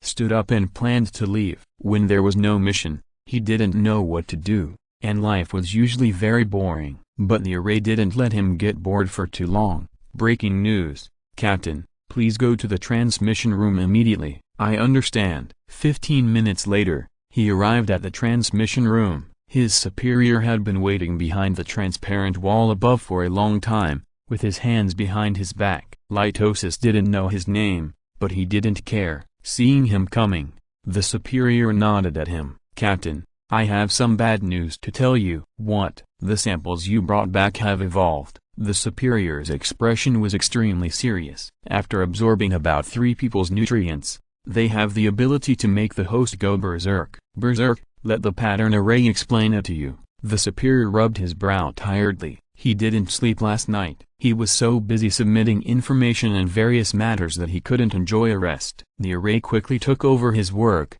The curse extracted from the sample was used on the clones. The 2 research samples initially showed unexplained body stiffness and slow movements. Their strength was increased, and after obtaining permission, they were injected with nutrients roughly equivalent to the flesh and blood of 3 adults. After obtaining these nutrients, their originally stiff bodies became even slower, but after just 1 hour, the 2 research samples showed extraordinary speed and strength, and at the same time they were more hungry for nutrients. After obtaining permission, the research samples have been killed. All the experimental samples you brought back have been destroyed. You should know what this means, Captain, the officer said tiredly. The survivors on Colony 1 are in trouble, so your mission has been brought forward. Do you have any objections? No, sir. Very good.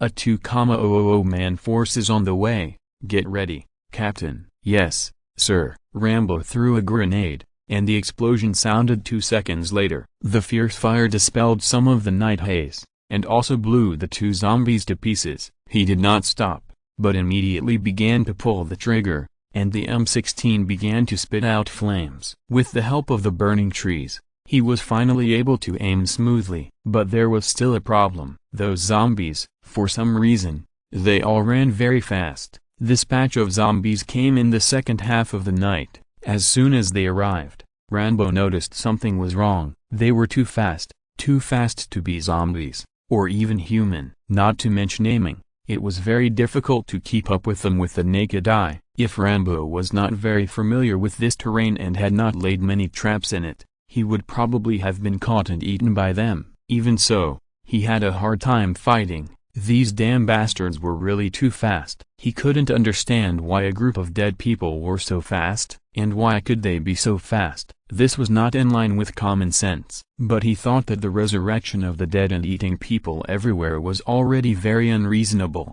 Gritting his teeth, Rambo shifted the muzzle of his gun. A figure rushing towards him suddenly paused. This short pause made it fall into a frenzy of bullets, and the surging firepower tore its body into pieces. Rambo, who had killed again, did not stop. He ran away. Just now, he had caught a glimpse of several other zombies running towards him. In the gap between running, he took out a grenade, pulled out the pull ring, threw it at his feet, and then ran forward a few steps and jumped away from here. There was a terrifying heat coming from behind, and those monsters that could not make any sound except running also made a second sound this time. Ranboo clearly heard the sound of their bones and flesh being blown to pieces, and his own back also felt a piercing pain. Injured, or even worse, he gritted his teeth and groaned and climbed up from the ground. Detonating a grenade at such a close distance was no different from risking his life. If he had a choice, he would never do it. Unfortunately, Ranboo never had a choice. Without checking his injuries or taking a rest, he quickly changed the magazine of the M16 in his hand and loaded it. But this unfortunate thing played out its advantage that had killed many American soldiers on the battlefield. It jammed. Damn it. With a curse, Ranboo immediately threw the M16 to the ground, pulled out the M1911 from his waist, and aimed at the surroundings with this .45 pistol that was still reliable after 100 years. The valley became quiet at this time. He gasped heavily. Is it over? Ranboo did not dare to let his guard down. The piercing pain from his back made him grit his teeth and cry out softly. At the same time, a huge blue light appeared in the distance of the valley. His pupils shrank, and he realized something. Was it the commander and his troops? They are back? If you're listening to this novel on a channel other than Fanfic World, it means they downloaded and uploaded it without effort. We cordially invite you to visit our channel, Mundo Fanfic Novelist. There you'll find the original version of this story and you can explore many other novels of various genres. We're waiting for you to immerse yourself in a world of incredible novels. Chapter 695 Colony 1. The first thing that came was the explosion, and Ranboo instinctively fell to the ground. Then came the whistling sound of gunfire. They flashed by, and a dull echo above the valley. Red beams of light shuttled through the woods, and heavy footsteps suddenly appeared, followed by many war cries that Ranboo could not understand. He did not understand, but he was deeply shocked. A man with a helmet rushed out of the woods. His military uniform was black and green, and a cold double-headed eagle was printed on the top of his helmet. He was staring at Ranboo coldly. In the rain of beams, he stretched out his hand to Ranboo, and a short and powerful word came out of his mouth. Ranboo did not understand, but a smile appeared on his face involuntarily. A familiar feeling came back. He held the hand and stood up from the ground. The man looked at the M16 on his body, grinned, and pointed to the mountains and forests. He stretched out his right index finger and made a shooting gesture. Ranboo looked at him, then at the shadowy figure in the woods, and suddenly pushed him away. He had grasped the combat dagger in his hand without knowing when, and a dark shadow attacked him. The pale face looked like a demon from hell under the reflection of the scarlet beam, and the mouth was wide open beyond the limit of opening. The masseter muscle was torn, and black blood gushed out. Ranboo saw it clearly. His thoughts seemed to be slowed down, but his movements did not. The dagger stabbed out, and there was a touch of flesh. He was thrown to the ground and heard an angry curse. His body suddenly became lighter, and the monster that threw him was pulled away by the man. Gunshots rang out, and a red beam flashed. The head turned into a bright red painting smeared on the ground. A hand pulled him up again, and the man looked at him with concern, said 4 words, and then took him to run into the mountains and forests. Ranboo couldn't help but run. He didn't know why he followed the man, but he felt inexplicably happy. They ran through the mountains and forests and came to a clearing that had just been cleared. The efficiency of these soldiers seemed incredible to Ranboo. Blue lights flashed, explosions, gunshots, all of this took less than 10 minutes, but they had already cleared a clearing. Some soldiers were carrying thick tree trunks in groups of 3, and more than a dozen tents had been set up. Some small machines with propellers were flying back and forth in the camp. His superior, Litosis, stood in the middle of the camp with a serious expression, and was explaining something to a soldier beside him. The man patted his shoulder and pointed at Litosis, indicating that he could pass. Not long after approaching, Ranboo heard Litosis speak a long string of sentences in a language that seemed very similar to English. Although he did not understand the meaning, he could still understand Litosis's current mood through his tone. It was not easy. Kill them all, leaving no one behind. Pile up the corpses, and the array will help you pick out those with higher levels of evolution. Remember, do not take it lightly. These things are stronger and faster than us, and the only thing we can rely on is our loyalty to the Emperor. Do you understand? I don't want to see any casualties in the battle. They are not worthy of sacrificing our warriors. Litosis received a brief and powerful assurance. Make sure to complete the mission, sir. He watched him go away, turned around and glanced at Rambo, who was standing straight and looking straight ahead, a rare smile appearing on his face. However, the first words he said were not greetings. How fast are they? Very fast, sir. If I don't create some conditions, I can't even aim at them. I'm relieved to see that you are safe. I noticed that there are many more bodies at the bottom of the hill. Well done, John Rambo. Not worth mentioning, sir. Too modest, John Rambo. No, maybe I should call you Private John Rambo now. Ignoring Rambo's change in expression, Litosis waved at the nearest array extension. This little gadget with propellers can naturally choose its form according to the environment. After analysis, they chose this design that is not too far beyond this era. Although Litosis actually thinks it is too stupid to have a micropropeller on top, the array extension will not consider aesthetics. These things are the guarantee of logistics. The pattern extension came to Litosis. A blue light flashed, and after a thorough scan of Litosis, it hummed and spoke. Captain Litosis, Level 2 Authority Holder, Certified. What do you need? Give this Private John Rambo a set of uniforms that fit his body shape, as well as an M35 Galaxy light gun, 4 magazines, 4 grenades, and 3 days of combat rations. Well, strengthen his knife. Received. Please wait. Reminder. According to Protocol A7D32 Rule 78, this machine now has the ability to instill language. Do you want to use it on Private John Rambo? Rambo blinked when he heard his name in the robot's mouth, but his face remained serious. Litosis nodded. Use it. The pattern extension hummed again for a few seconds, and then flew in front of Rambo.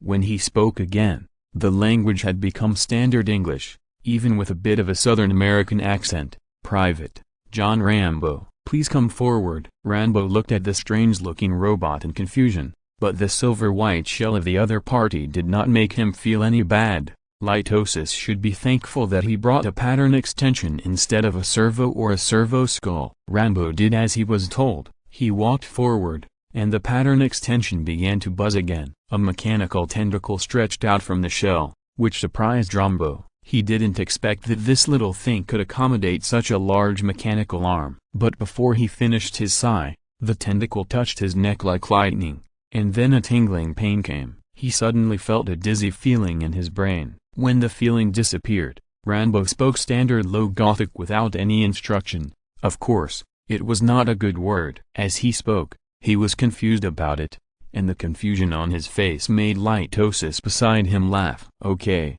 Private John Rambo, watch your words. Military discipline is very important. Litosis coughed and said to him in low Gothic, now, you can be called a member of the Empire, although you still don't know the savior of all mankind, the Emperor, but this can be put off until later. The current priority is to give you a gun. Rambo looked down at the M16 on his back. Just as he was about to speak, the red beam that pierced the darkness appeared in his mind. His throat rolled up and down unconsciously. No one can refuse a more powerful weapon, especially a soldier like him. The shell on the back of the array extension cracked again, and 2 mechanical tentacles stretched out from it. A brand new military uniform and a gun with a murderous appearance were taken out by the array extension. Rambo reached out to take it. He stared at the double-headed eagle logo on the military uniform, and a dim golden light flashed at the bottom of his eyes. There is still one chapter. I know that you are not happy with it recently, but the author really can't do anything about it. I am almost exhausted on my first day of work today. I can only update more chapters when I have a day off. I can write happily when I get home. Chapter 696 Abnormal World. Shenyan, who disappeared for a long time, is now floating in the darkness. Don't get me wrong, he didn't appear for such a long time because he went fishing. The mage has not lost his humanity. He is not Zythorn. Besides, fishing is not as fun as the various shops in the White Tower. I heard that there is an orc mage shop there. When the mage heard the news, He was shocked and puzzled. He thought that you cross-border mages are really good at playing. Well, let's get back to the topic. He has 4 world coordinates in his hand. In addition to the confirmed colony number 1, there are 3 more to be confirmed. Shenyan made a very dedicated trip and explored all 3 worlds. They are generally peaceful. Maybe. Colony number 2 is a world that is still in the era when the steam engine was just invented.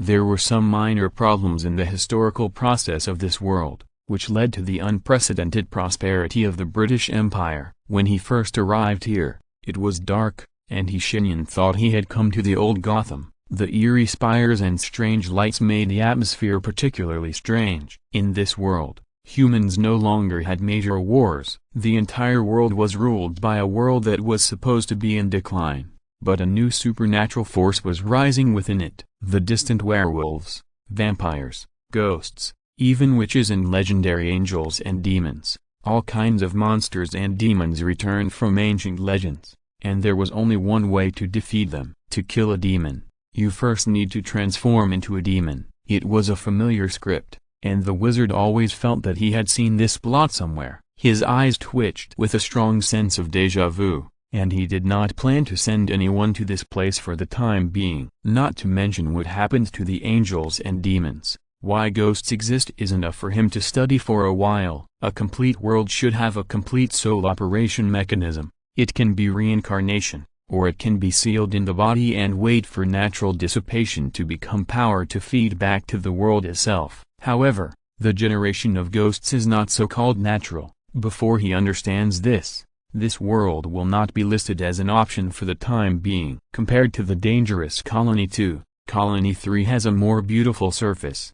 It is a sunny world, where all kinds of orcs who make Fury fans shout "I'm good" live and work here, and live and work in peace and contentment. So this world has been skipped for the time being. So many subspecies that do not believe in the Emperor. He will not discuss how many people in the Empire will absorb the natives of this world, but there must be more than 60% of people who want to cleanse the surface of this world. If this happens, Shenyan's promise to the world barrier will be broken. He does not want to be a person who does not keep his word. Before the extreme xenophobic trend in the Empire improves, Colony 3 is also excluded from the options. There is only one left. However, Colony 4 did not disappoint the wizard's expectations. This is a pretty good world, for Khorne. Warlike, extremely warlike, a world with productivity still in the Middle Ages, but the magic is rich beyond people's imagination. Due to the excessively rich magic, the humans born in this world have extraordinary physical fitness,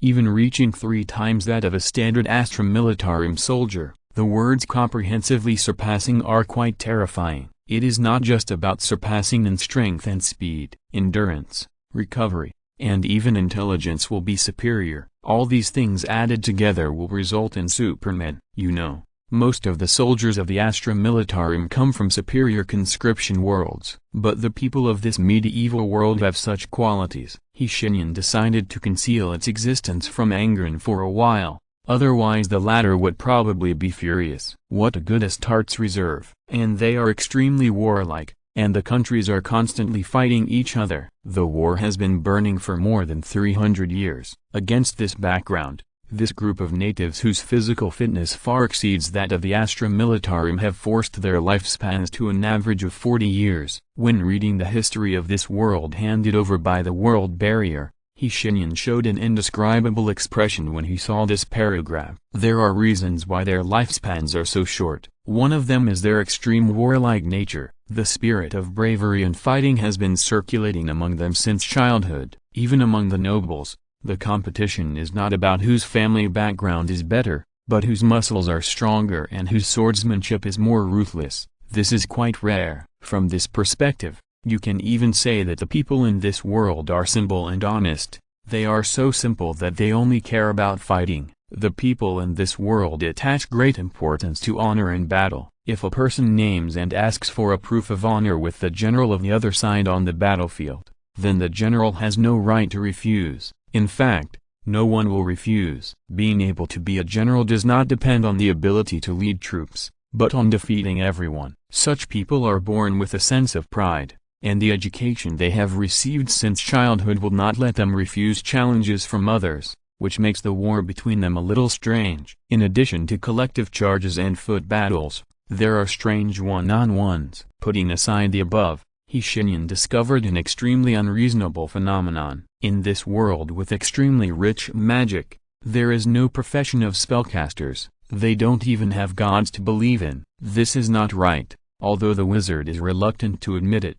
Humans are born to find an object of faith for themselves. From fire, to fertility worship, to the various gods. Humans will worship some things and deify them, and those who believe in these things will enjoy certain privileges in the era when technology is not yet developed.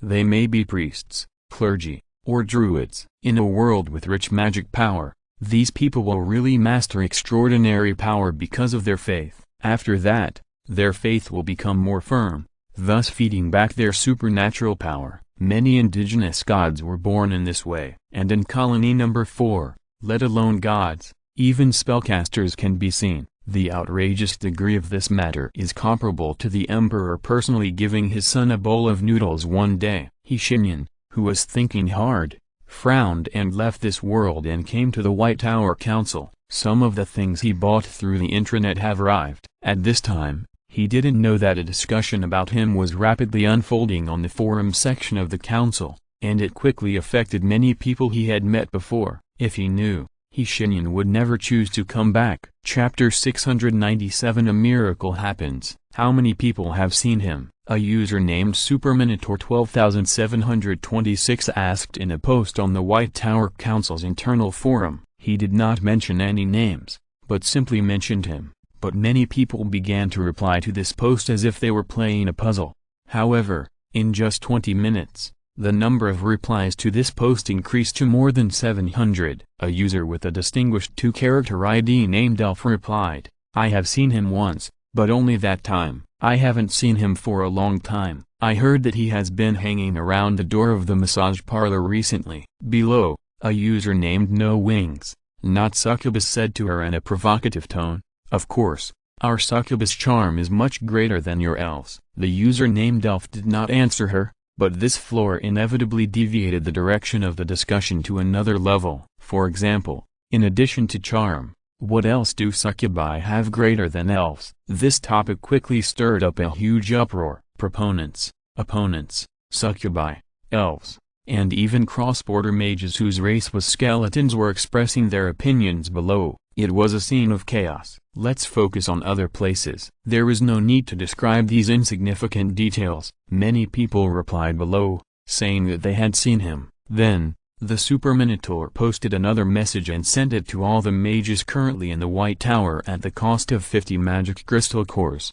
It was a question: is he qualified? Shenyan was among them. He also received this message. When he saw it for the first time, Shenyan did not take it to heart, but he soon realized that something was wrong. For example, why were all the cross-border mages passing by on this street staring at him? Shenyan slowly raised his eyebrows at a subtle speed, opened the intranet forum, and began to look through it. He couldn't miss the post posted by the Super Minotaur. It had been pinned to the top by the administrator, and the popularity reached an unprecedented level. Everyone wanted to click in to take a look, except Shenyan. He was staring at the title in silence. A strange feeling was taking root in his heart, and Shenyan couldn't ignore it. After a brief hesitation, he finally clicked on the post. 15 minutes later, he crossed the boundary and left the White Tower with a gloomy face. Returning to the Imperial Universe, when people face certain things, their first reaction is often to escape,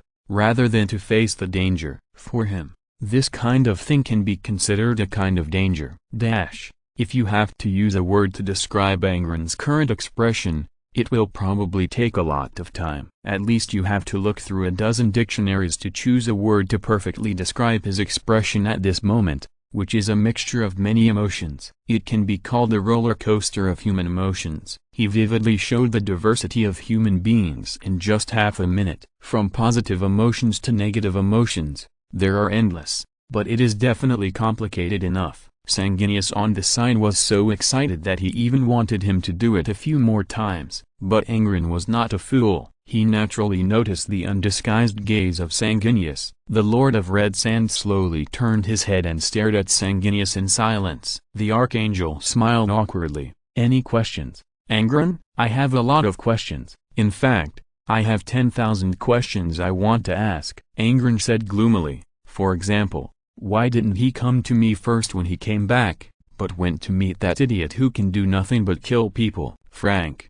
who was inexplicably affected, cast a calm look. He said nothing and didn't even feel angry. The Archangel cast an apologetic look at him. "For example, why is Fulgrim so lucky?" At this point, Angren couldn't help but roared in a low voice, "So lucky, he actually has the opportunity to redeem his own mistakes with his own hands." Sanguinius knew what Angren was referring to. At this moment, Fulgrim was surrounded by a full 3,000 Emperor's children, all of whom were loyalists who had sworn to die when the rebellion on Istvan III began. In fact, there should be more loyalists who died in the battle, but 10,000 years is too long after all. Not everyone still has a soul. Many people have already been wiped out by the continuous echoes of the past for 10,000 years. Even their souls have been broken and turned into nutrients to nourish their brothers, providing the final reward for these loyal people. We can say that the appearance of this miracle is not dependent on the blessing of the Emperor. This miracle comes from themselves. I'm afraid no one would have thought that the proverb that loyalty itself is a reward would be fulfilled in this way.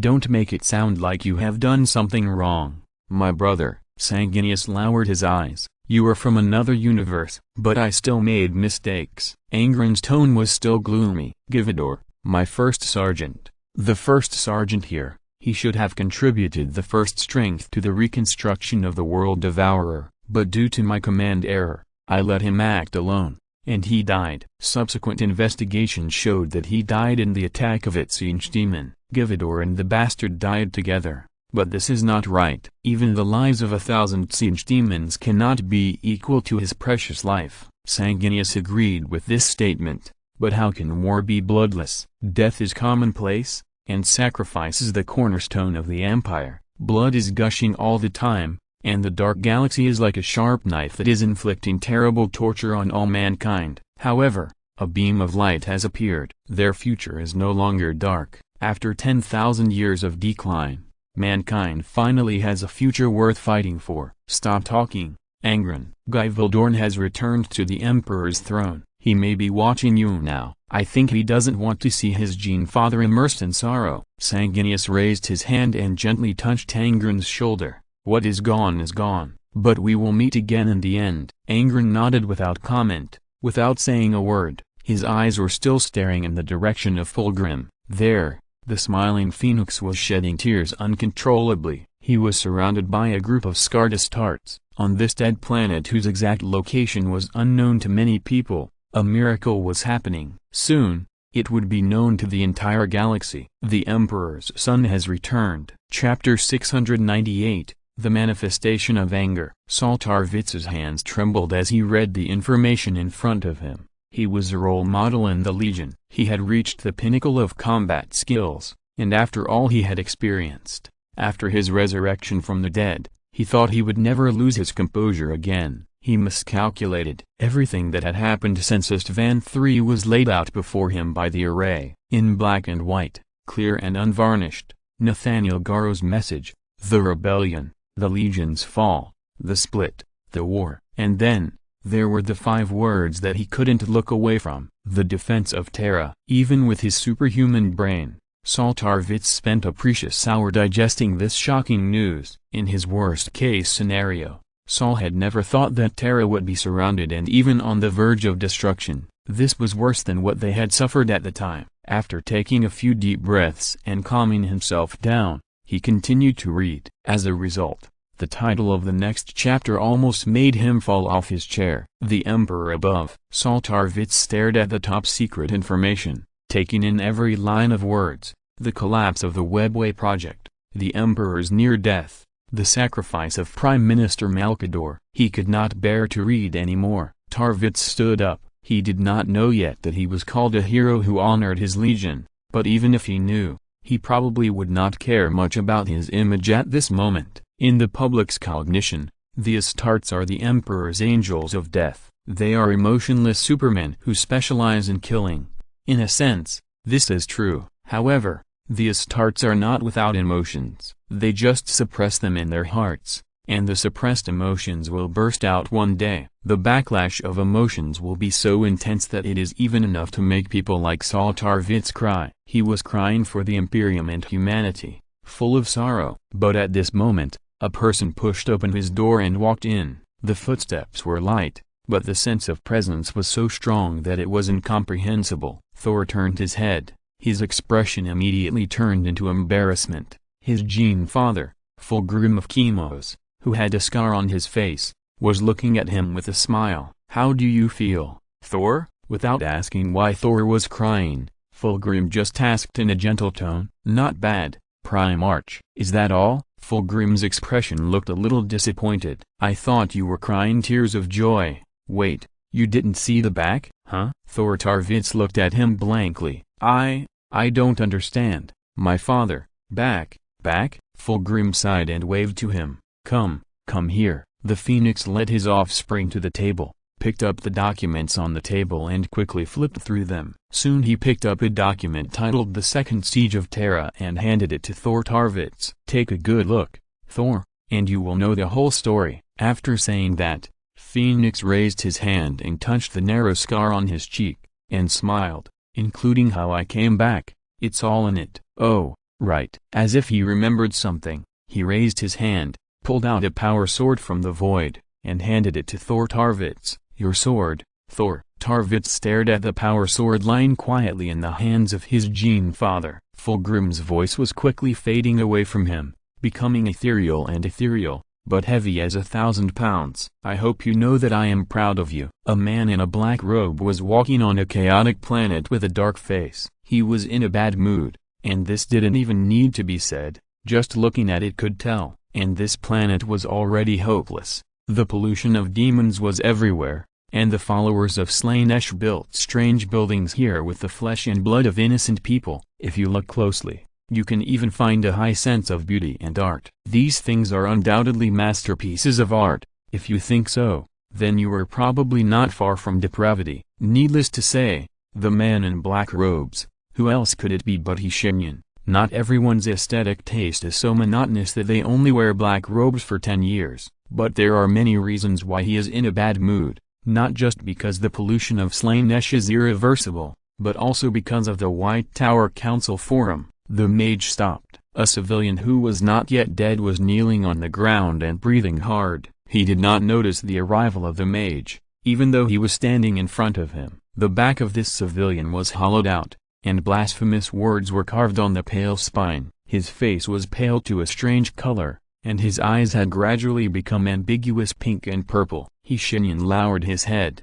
bent down, leaned close to his ear, and listened quietly to his whispering voice. "Emperor." Bless an almost imperceptible sigh sounded, and Shenyan raised his right hand and gently punched. It seemed soft and powerless, but the world suddenly changed color at this moment. The heavy black cloud that had turned into a sickly color was blown away by the violent wind. The art carved out of flesh and blood was completely shattered at this moment. The storm howled, venting its anger on this land that had suffered so much. A wisp of flying ash fell into the palm of the wizard's outstretched hand. He stared at the ash without saying a word. Heavy pressure fell in an instant, and the earth cracked. The fallen who were enjoying the pleasure suddenly felt like thorns on their backs. Then, a voice sounded in their hearts. Whether it was the cultists, the Chaos Warbands, the Slaanesh demons, or even the civilians who had not yet died, at this moment, they all heard this voice. It was not a word spoken in a language they were familiar with,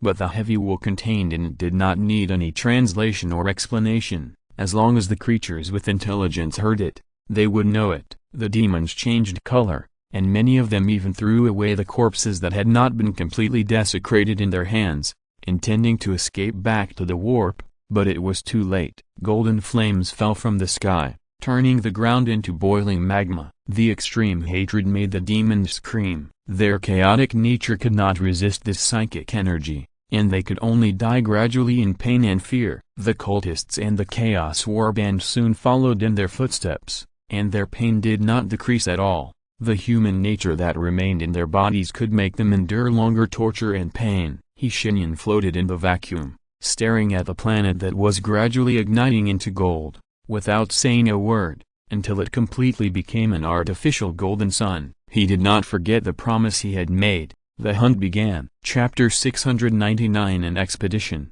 Starting an expedition at this time? The Emperor raised his head from his work and glanced at the mage. From his calm expression, it was hard to tell what he was thinking. Facing his questions and vague doubts, Shenyan just nodded. I never make a promise easily. There was still the second half of this sentence that he hadn't finished, and the Emperor laughed. He stopped his work. The hand that was collecting soul fragments in the disordered chaos of the warp stopped, and the Emperor took back his hands and put them in front of him to examine them carefully. He didn't want to miss even the details between his fingers. He said, if you want to, do it. The territory near the Eye of Terror has not yet been recovered. Guilliman also said that he wanted to launch an expedition, but it was delayed for various reasons. Perhaps you can let him participate. What about his work? The Emperor smiled maliciously, and he became more and more humane. Don't you have a little trick of clones? Even the mage hesitated at the Emperor's hint.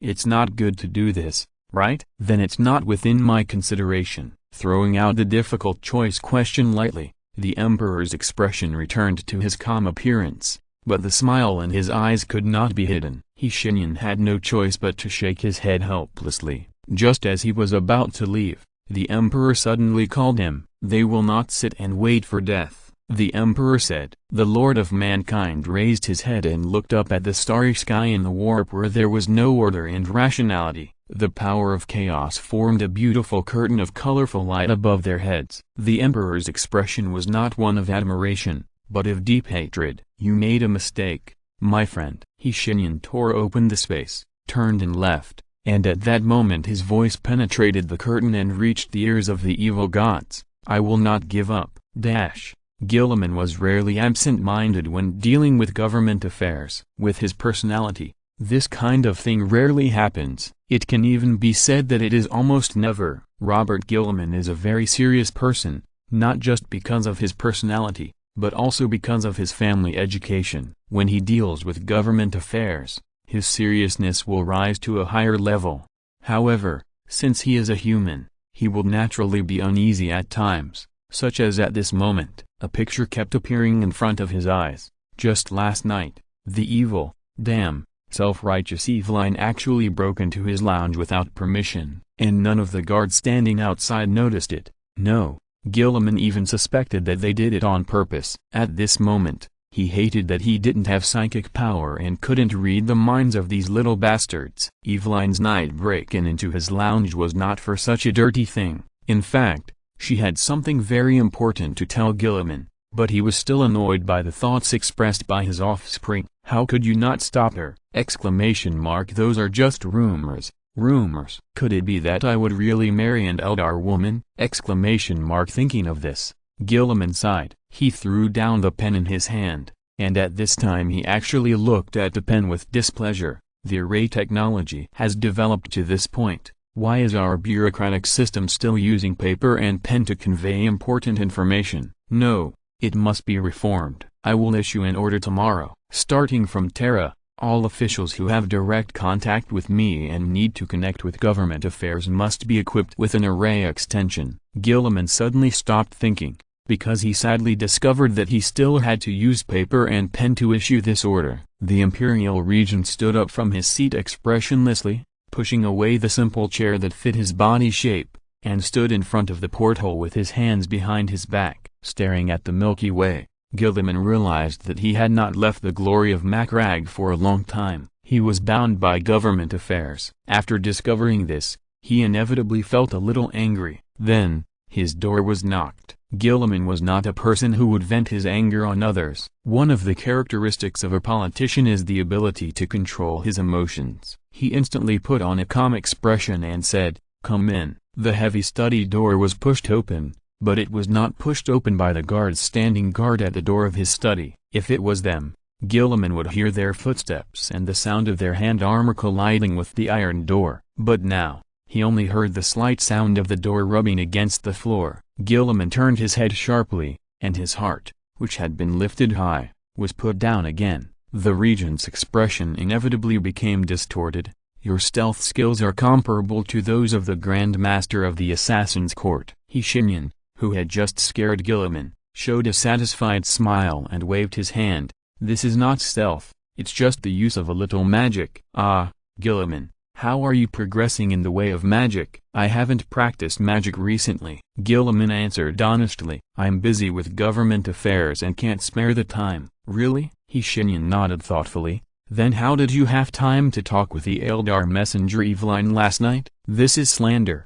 Gilliman's face flushed, and veins popped on his forehead. He almost gritted his teeth and said, "I don't know where you heard this news from, but I definitely didn't have the so-called candlelight talk with her."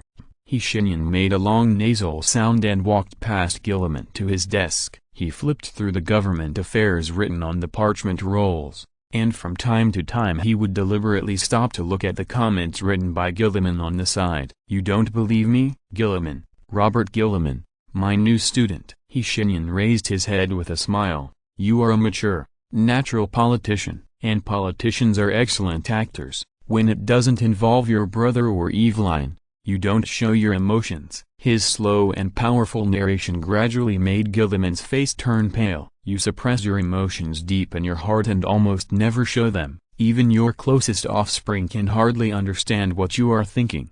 But why do you always lose all your cunningness when facing Eveline?" "That's because..."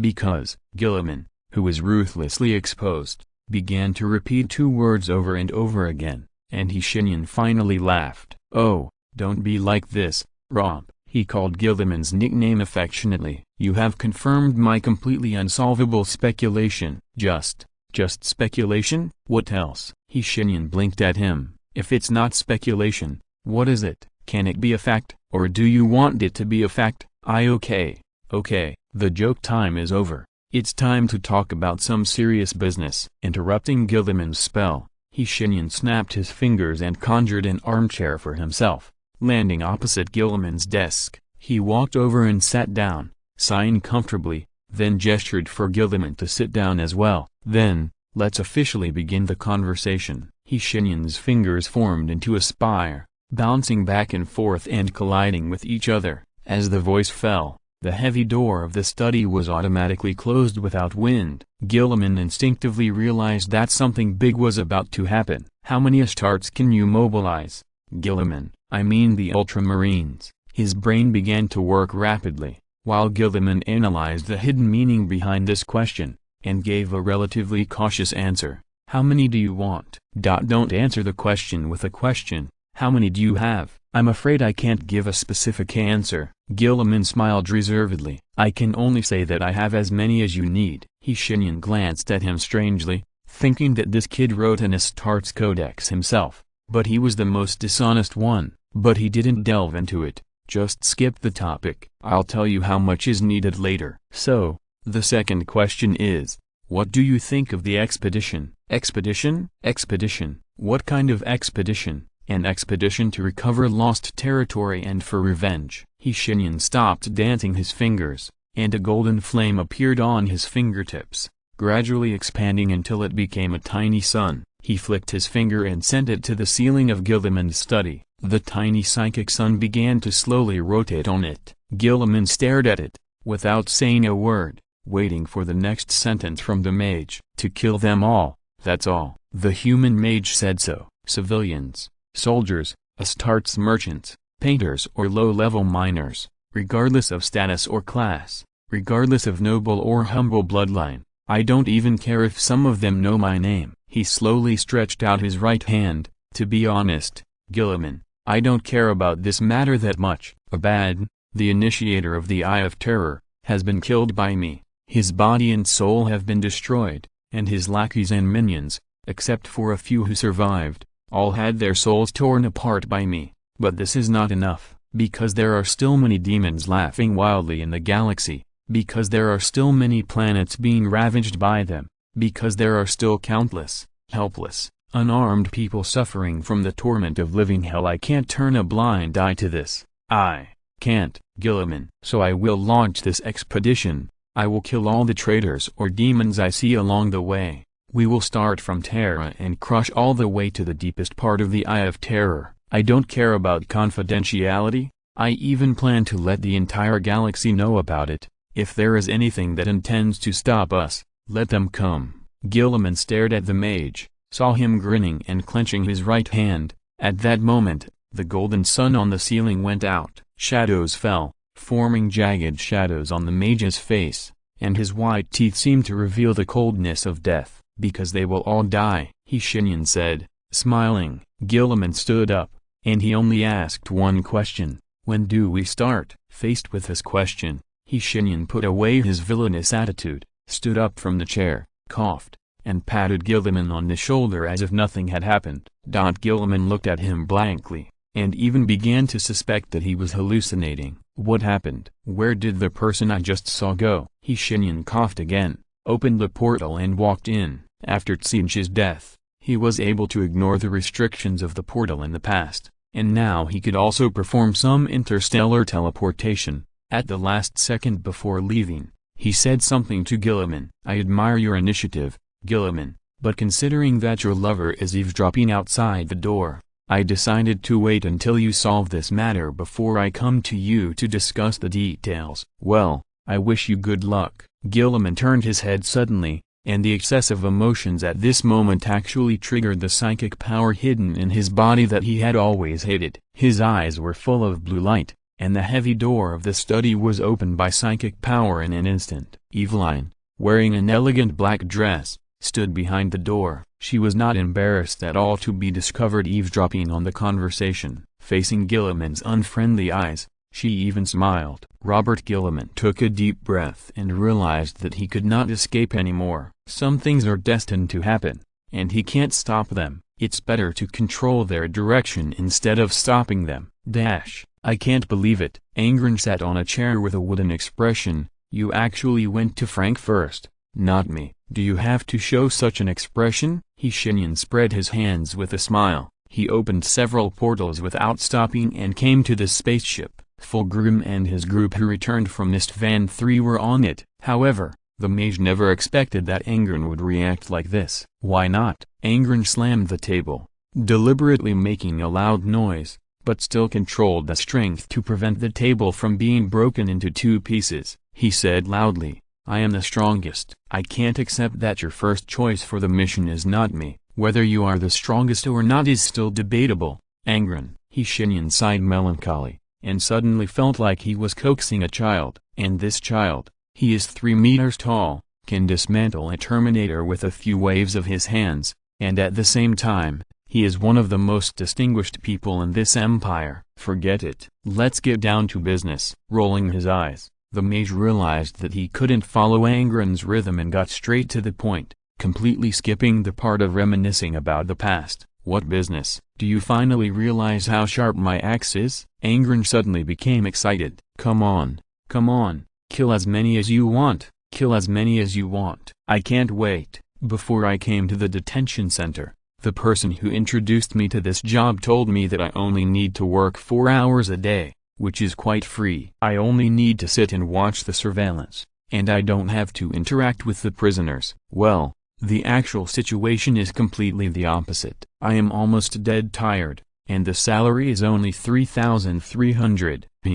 Chapter 700, the one carrying firewood for everyone. Angren was very excited, and considering that he had waited for 3 years, Shenyan let him go. 3 years of holding back, for a man who was always eager to fight, this was really torture. Of course I know how sharp your axe is. Have you forgotten? I made it myself. Shaking his head, the wizard raised a finger. Don't get too excited, my friend. I know you hate to have nothing to do, but some things must wait. I have waited for 3 years. Angren stood up from his chair and stretched his body with a grin. The sound of shoulder armor colliding, the friction of iron against iron, and his low laugh could be heard. I am sincerely happy to see you, not just because I see you are safe and sound, my friend. The Lord of Red Sand said sincerely, it is also because I know that my wait is over. The anger in my heart has not stopped for a single day in the past 3 years. I cannot forget what happened to Gividron,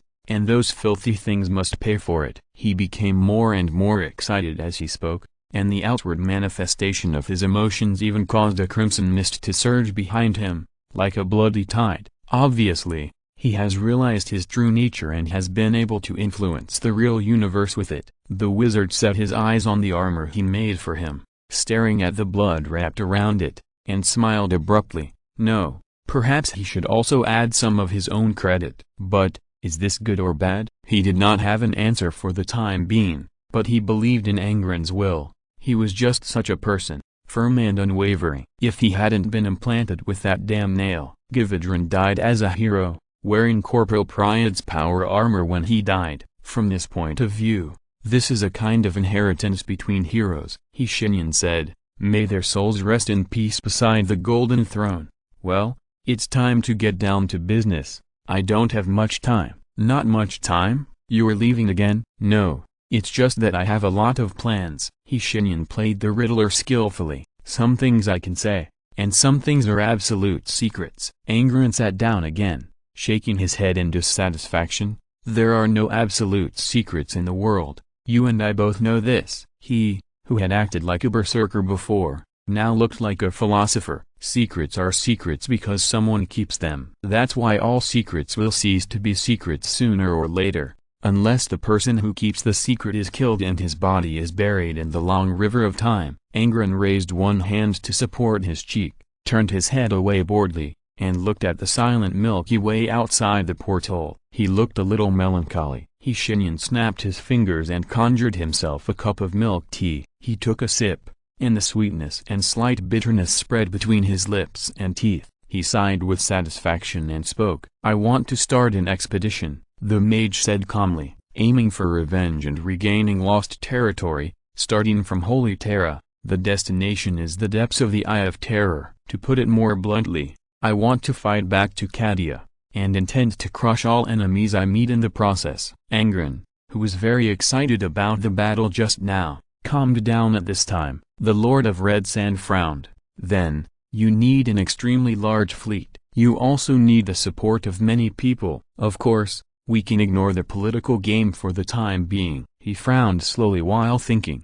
"With Gilliman here, the high-level lords will not have any objections. You only need a trustworthy person to serve as the fleet commander, and then summon many Astartes and at least 20 Astra Militarum legions, and your expedition will have a basic prototype. Then there is heavy firepower. Well, we can mobilize the Vengeance and the Deep Destruction. With them, even if the rebels have titans, it will be in vain. They are not qualified to compete with us in heavy firepower." Angren analyzed one by one with his ruthless eyes and experienced experience. "Add to that those war mechas. Our winning rate is very terrifying. Even if we don't make any tactical plans and just attack simply, I'm afraid no one can resist under such an offensive." He was obviously saying good things, and the situation he analyzed was also in favor of the Empire, but Angren's expression became more and more solemn, and he didn't feel relaxed at all. Shenyan continued his words, "It seems that you have also realized it. They will never sit and wait for death." Angren said very seriously, "Tzeentch is dead,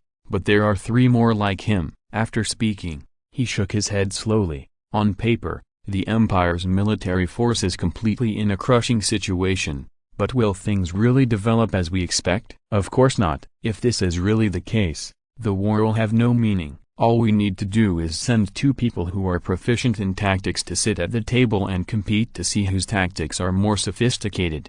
However, it is very difficult for any tactics to be applied to the real battlefield. Not only that, on the battlefield, in the war, soldiers will encounter all kinds of emergencies, and no one can say what they will encounter, especially when the enemy they face is chaos. I have thought about all you said." Shenyan finished the cup of milk tea and threw it away. The cup disappeared in the air and turned into starlight entwined between his fingers. The ring given by Gwyndolin was reflecting the brilliance. He put his fingers together to form a spire, and slowly moved them. The Eye of Terror is a damn, huge warp rift. Its existence is a blasphemy to the real universe we live in. The pollution from chaos radiates from it every moment. plundering human life. You are not an expert in mysteries and souls, Angren, but I am. I can tell you one thing, 3 years have passed, and countless worlds have fallen into the hands of demons. The humans on them have fallen one after another, and no one can escape. This means that the demons have countless fallen souls, which means that their power has greatly increased. The most important point is that the Eye of Terror is a warp rift. Shenyan shook his head meaningfully. So, the deeper we go into the Eye of Terror, the closer we are to the end of the expedition, the more dangerous we are. Angren took over the conversation. Does this mean that the pollution from chaos will follow us like a shadow? He frowned immediately. In any case, chaos pollution is the #1 enemy of mankind. This problem cannot be ignored or put down, like a scar on the face. You will see it every time you look in the mirror. The worst part is that this scar cannot be healed. Yes, this means that the pollution of chaos will follow us everywhere. The previous experience on the vengeance cannot be replicated, because there are not many souls that need my protection, and my power can still save those people. The wizard's eyes became sharper, and he looked straight ahead, his gaze not on Angren. It seemed that his gaze penetrated the hull, penetrated the wall, and reached a mysterious place. He unconsciously stroked the ring on his ring finger. The expedition requires an extremely large army. I don't think I can protect everyone under the watchful eyes of the 3 evil gods. The worst point is here. If I am careless, we will lose everything. Angren knew that he was not exaggerating. Nurgle didn't even need to take action or come in person. As long as one of his followers appeared on the ship, the terrible plague would quickly spread to everyone. Perhaps he and the wizard, as the Primarch, could survive. But what was the point? The direction of the war was never up to them. The victory or failure of the war was decided by mortals. Besides, don't they need to be responsible for the lives of these people? Glancing at the mage, Angren said in a deep voice, "You are not a person who shoots without purpose. Since you came here, found me, and brought up the matter, I believe that you have a solution." Shenyan laughed. His tone relaxed. "Yes, I do, my friend. I am a cross-border mage, and there is a mysterious organization called the White Tower Council behind me. Of course I have a solution.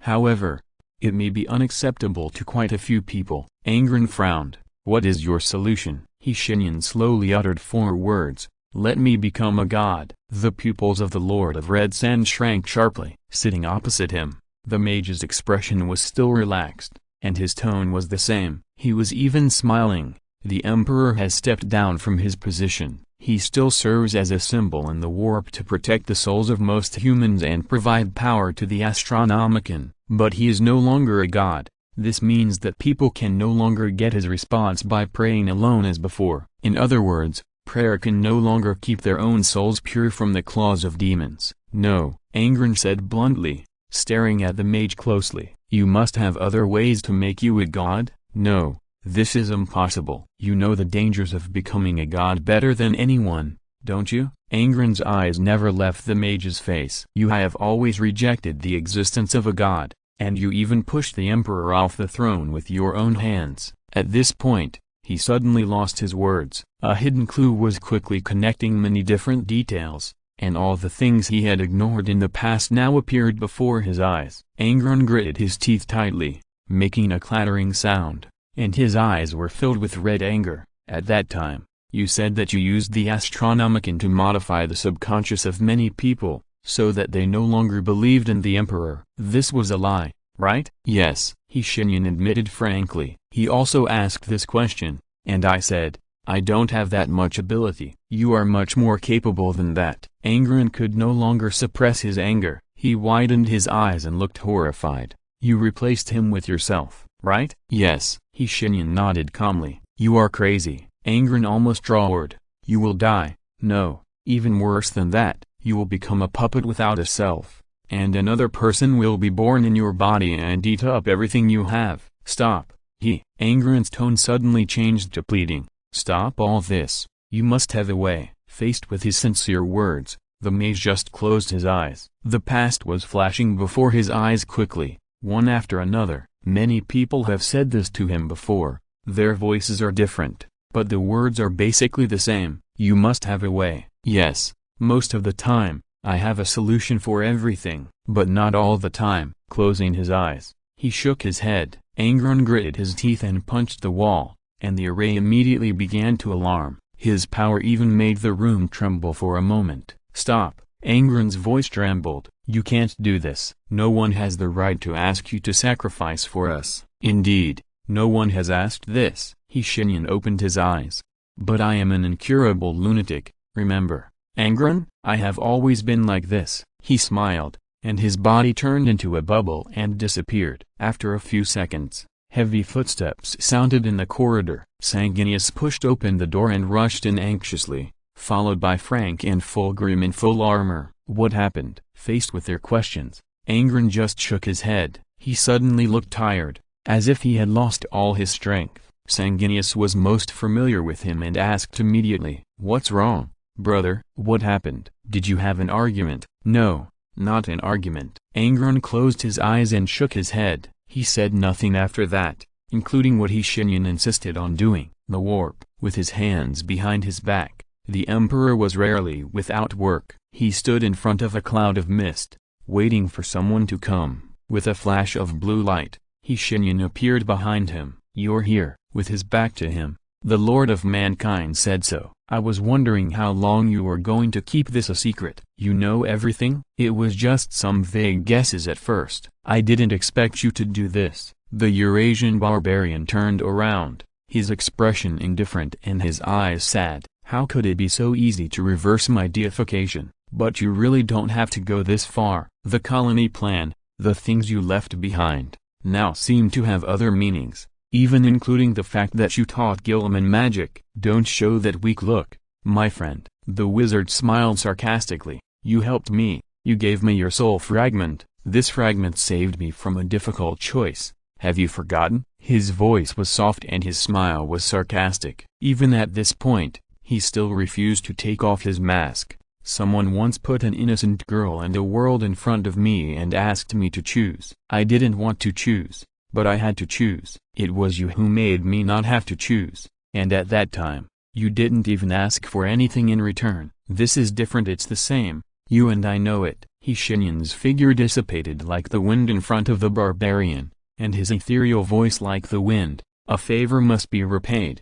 and so is a grudge. I am such a person. So, there is no need to say more. I have made up my mind." He left, but the Emperor did not. He still used the barbarian form, and his expression was becoming firmer little by little. 10,000 years of torture had made him lose some things, such as his humanity, his keen perception, and some memories of the past. Fortunately, there were some things that he never forgot. In ancient times, people helped each other, and helping each other was an instinct. This was not to be rewarded, because helping each other meant the continuation of the race. The mage had received his favor, so he planned to do something for him. It sounded fair, but it was not. Not to mention that he had already done a lot, and it was not worth it to sacrifice his life for a favor. The Emperor raised his head and began to stare at the mist again. After a thousandth of a second, it dissipated, revealing the rotating nebula behind it. At the same time, at the other end of the galaxy, a voice sounded in the heart of the silent Angron. "Those who carry firewood for the people should not be frozen to death in the wind and snow." Angron, the Lord of Red Sand, suddenly opened his eyes. "We have to stop him. We have to save him, just as he saved us. If nothing unexpected happens, I can't go back until the 30th. The worst thing is that there are new cases in Wuhan every day. If this continues, the author may be taken to a hotel for quarantine for 14 days after work, and then come back to work. Jail is just like this. If this is the case, I will quit my job. I might as well write books full-time." By the way, let me explain the direction of the plot. I don't like to abuse the main character, nor do I like tragedy, so you can rest assured. Finally, let me make it clear that I don't believe in Slaanesh. I believe in Brother D and Brother Kong. Brother D sits on a golden toilet, and Brother Kong sits on a brass toilet. Brother D is ruthless and indifferent, and Brother Kong is indifferent and ruthless. For the second Brother Kong die. End of this chapter. Thank you very much for reaching the end. Don't forget to like. Looking for more exclusive content and immediate access? Subscribe to our Patreon. Remember, every like, subscription, or donation encourages us to continue. Thanks to everyone. See you in the next video.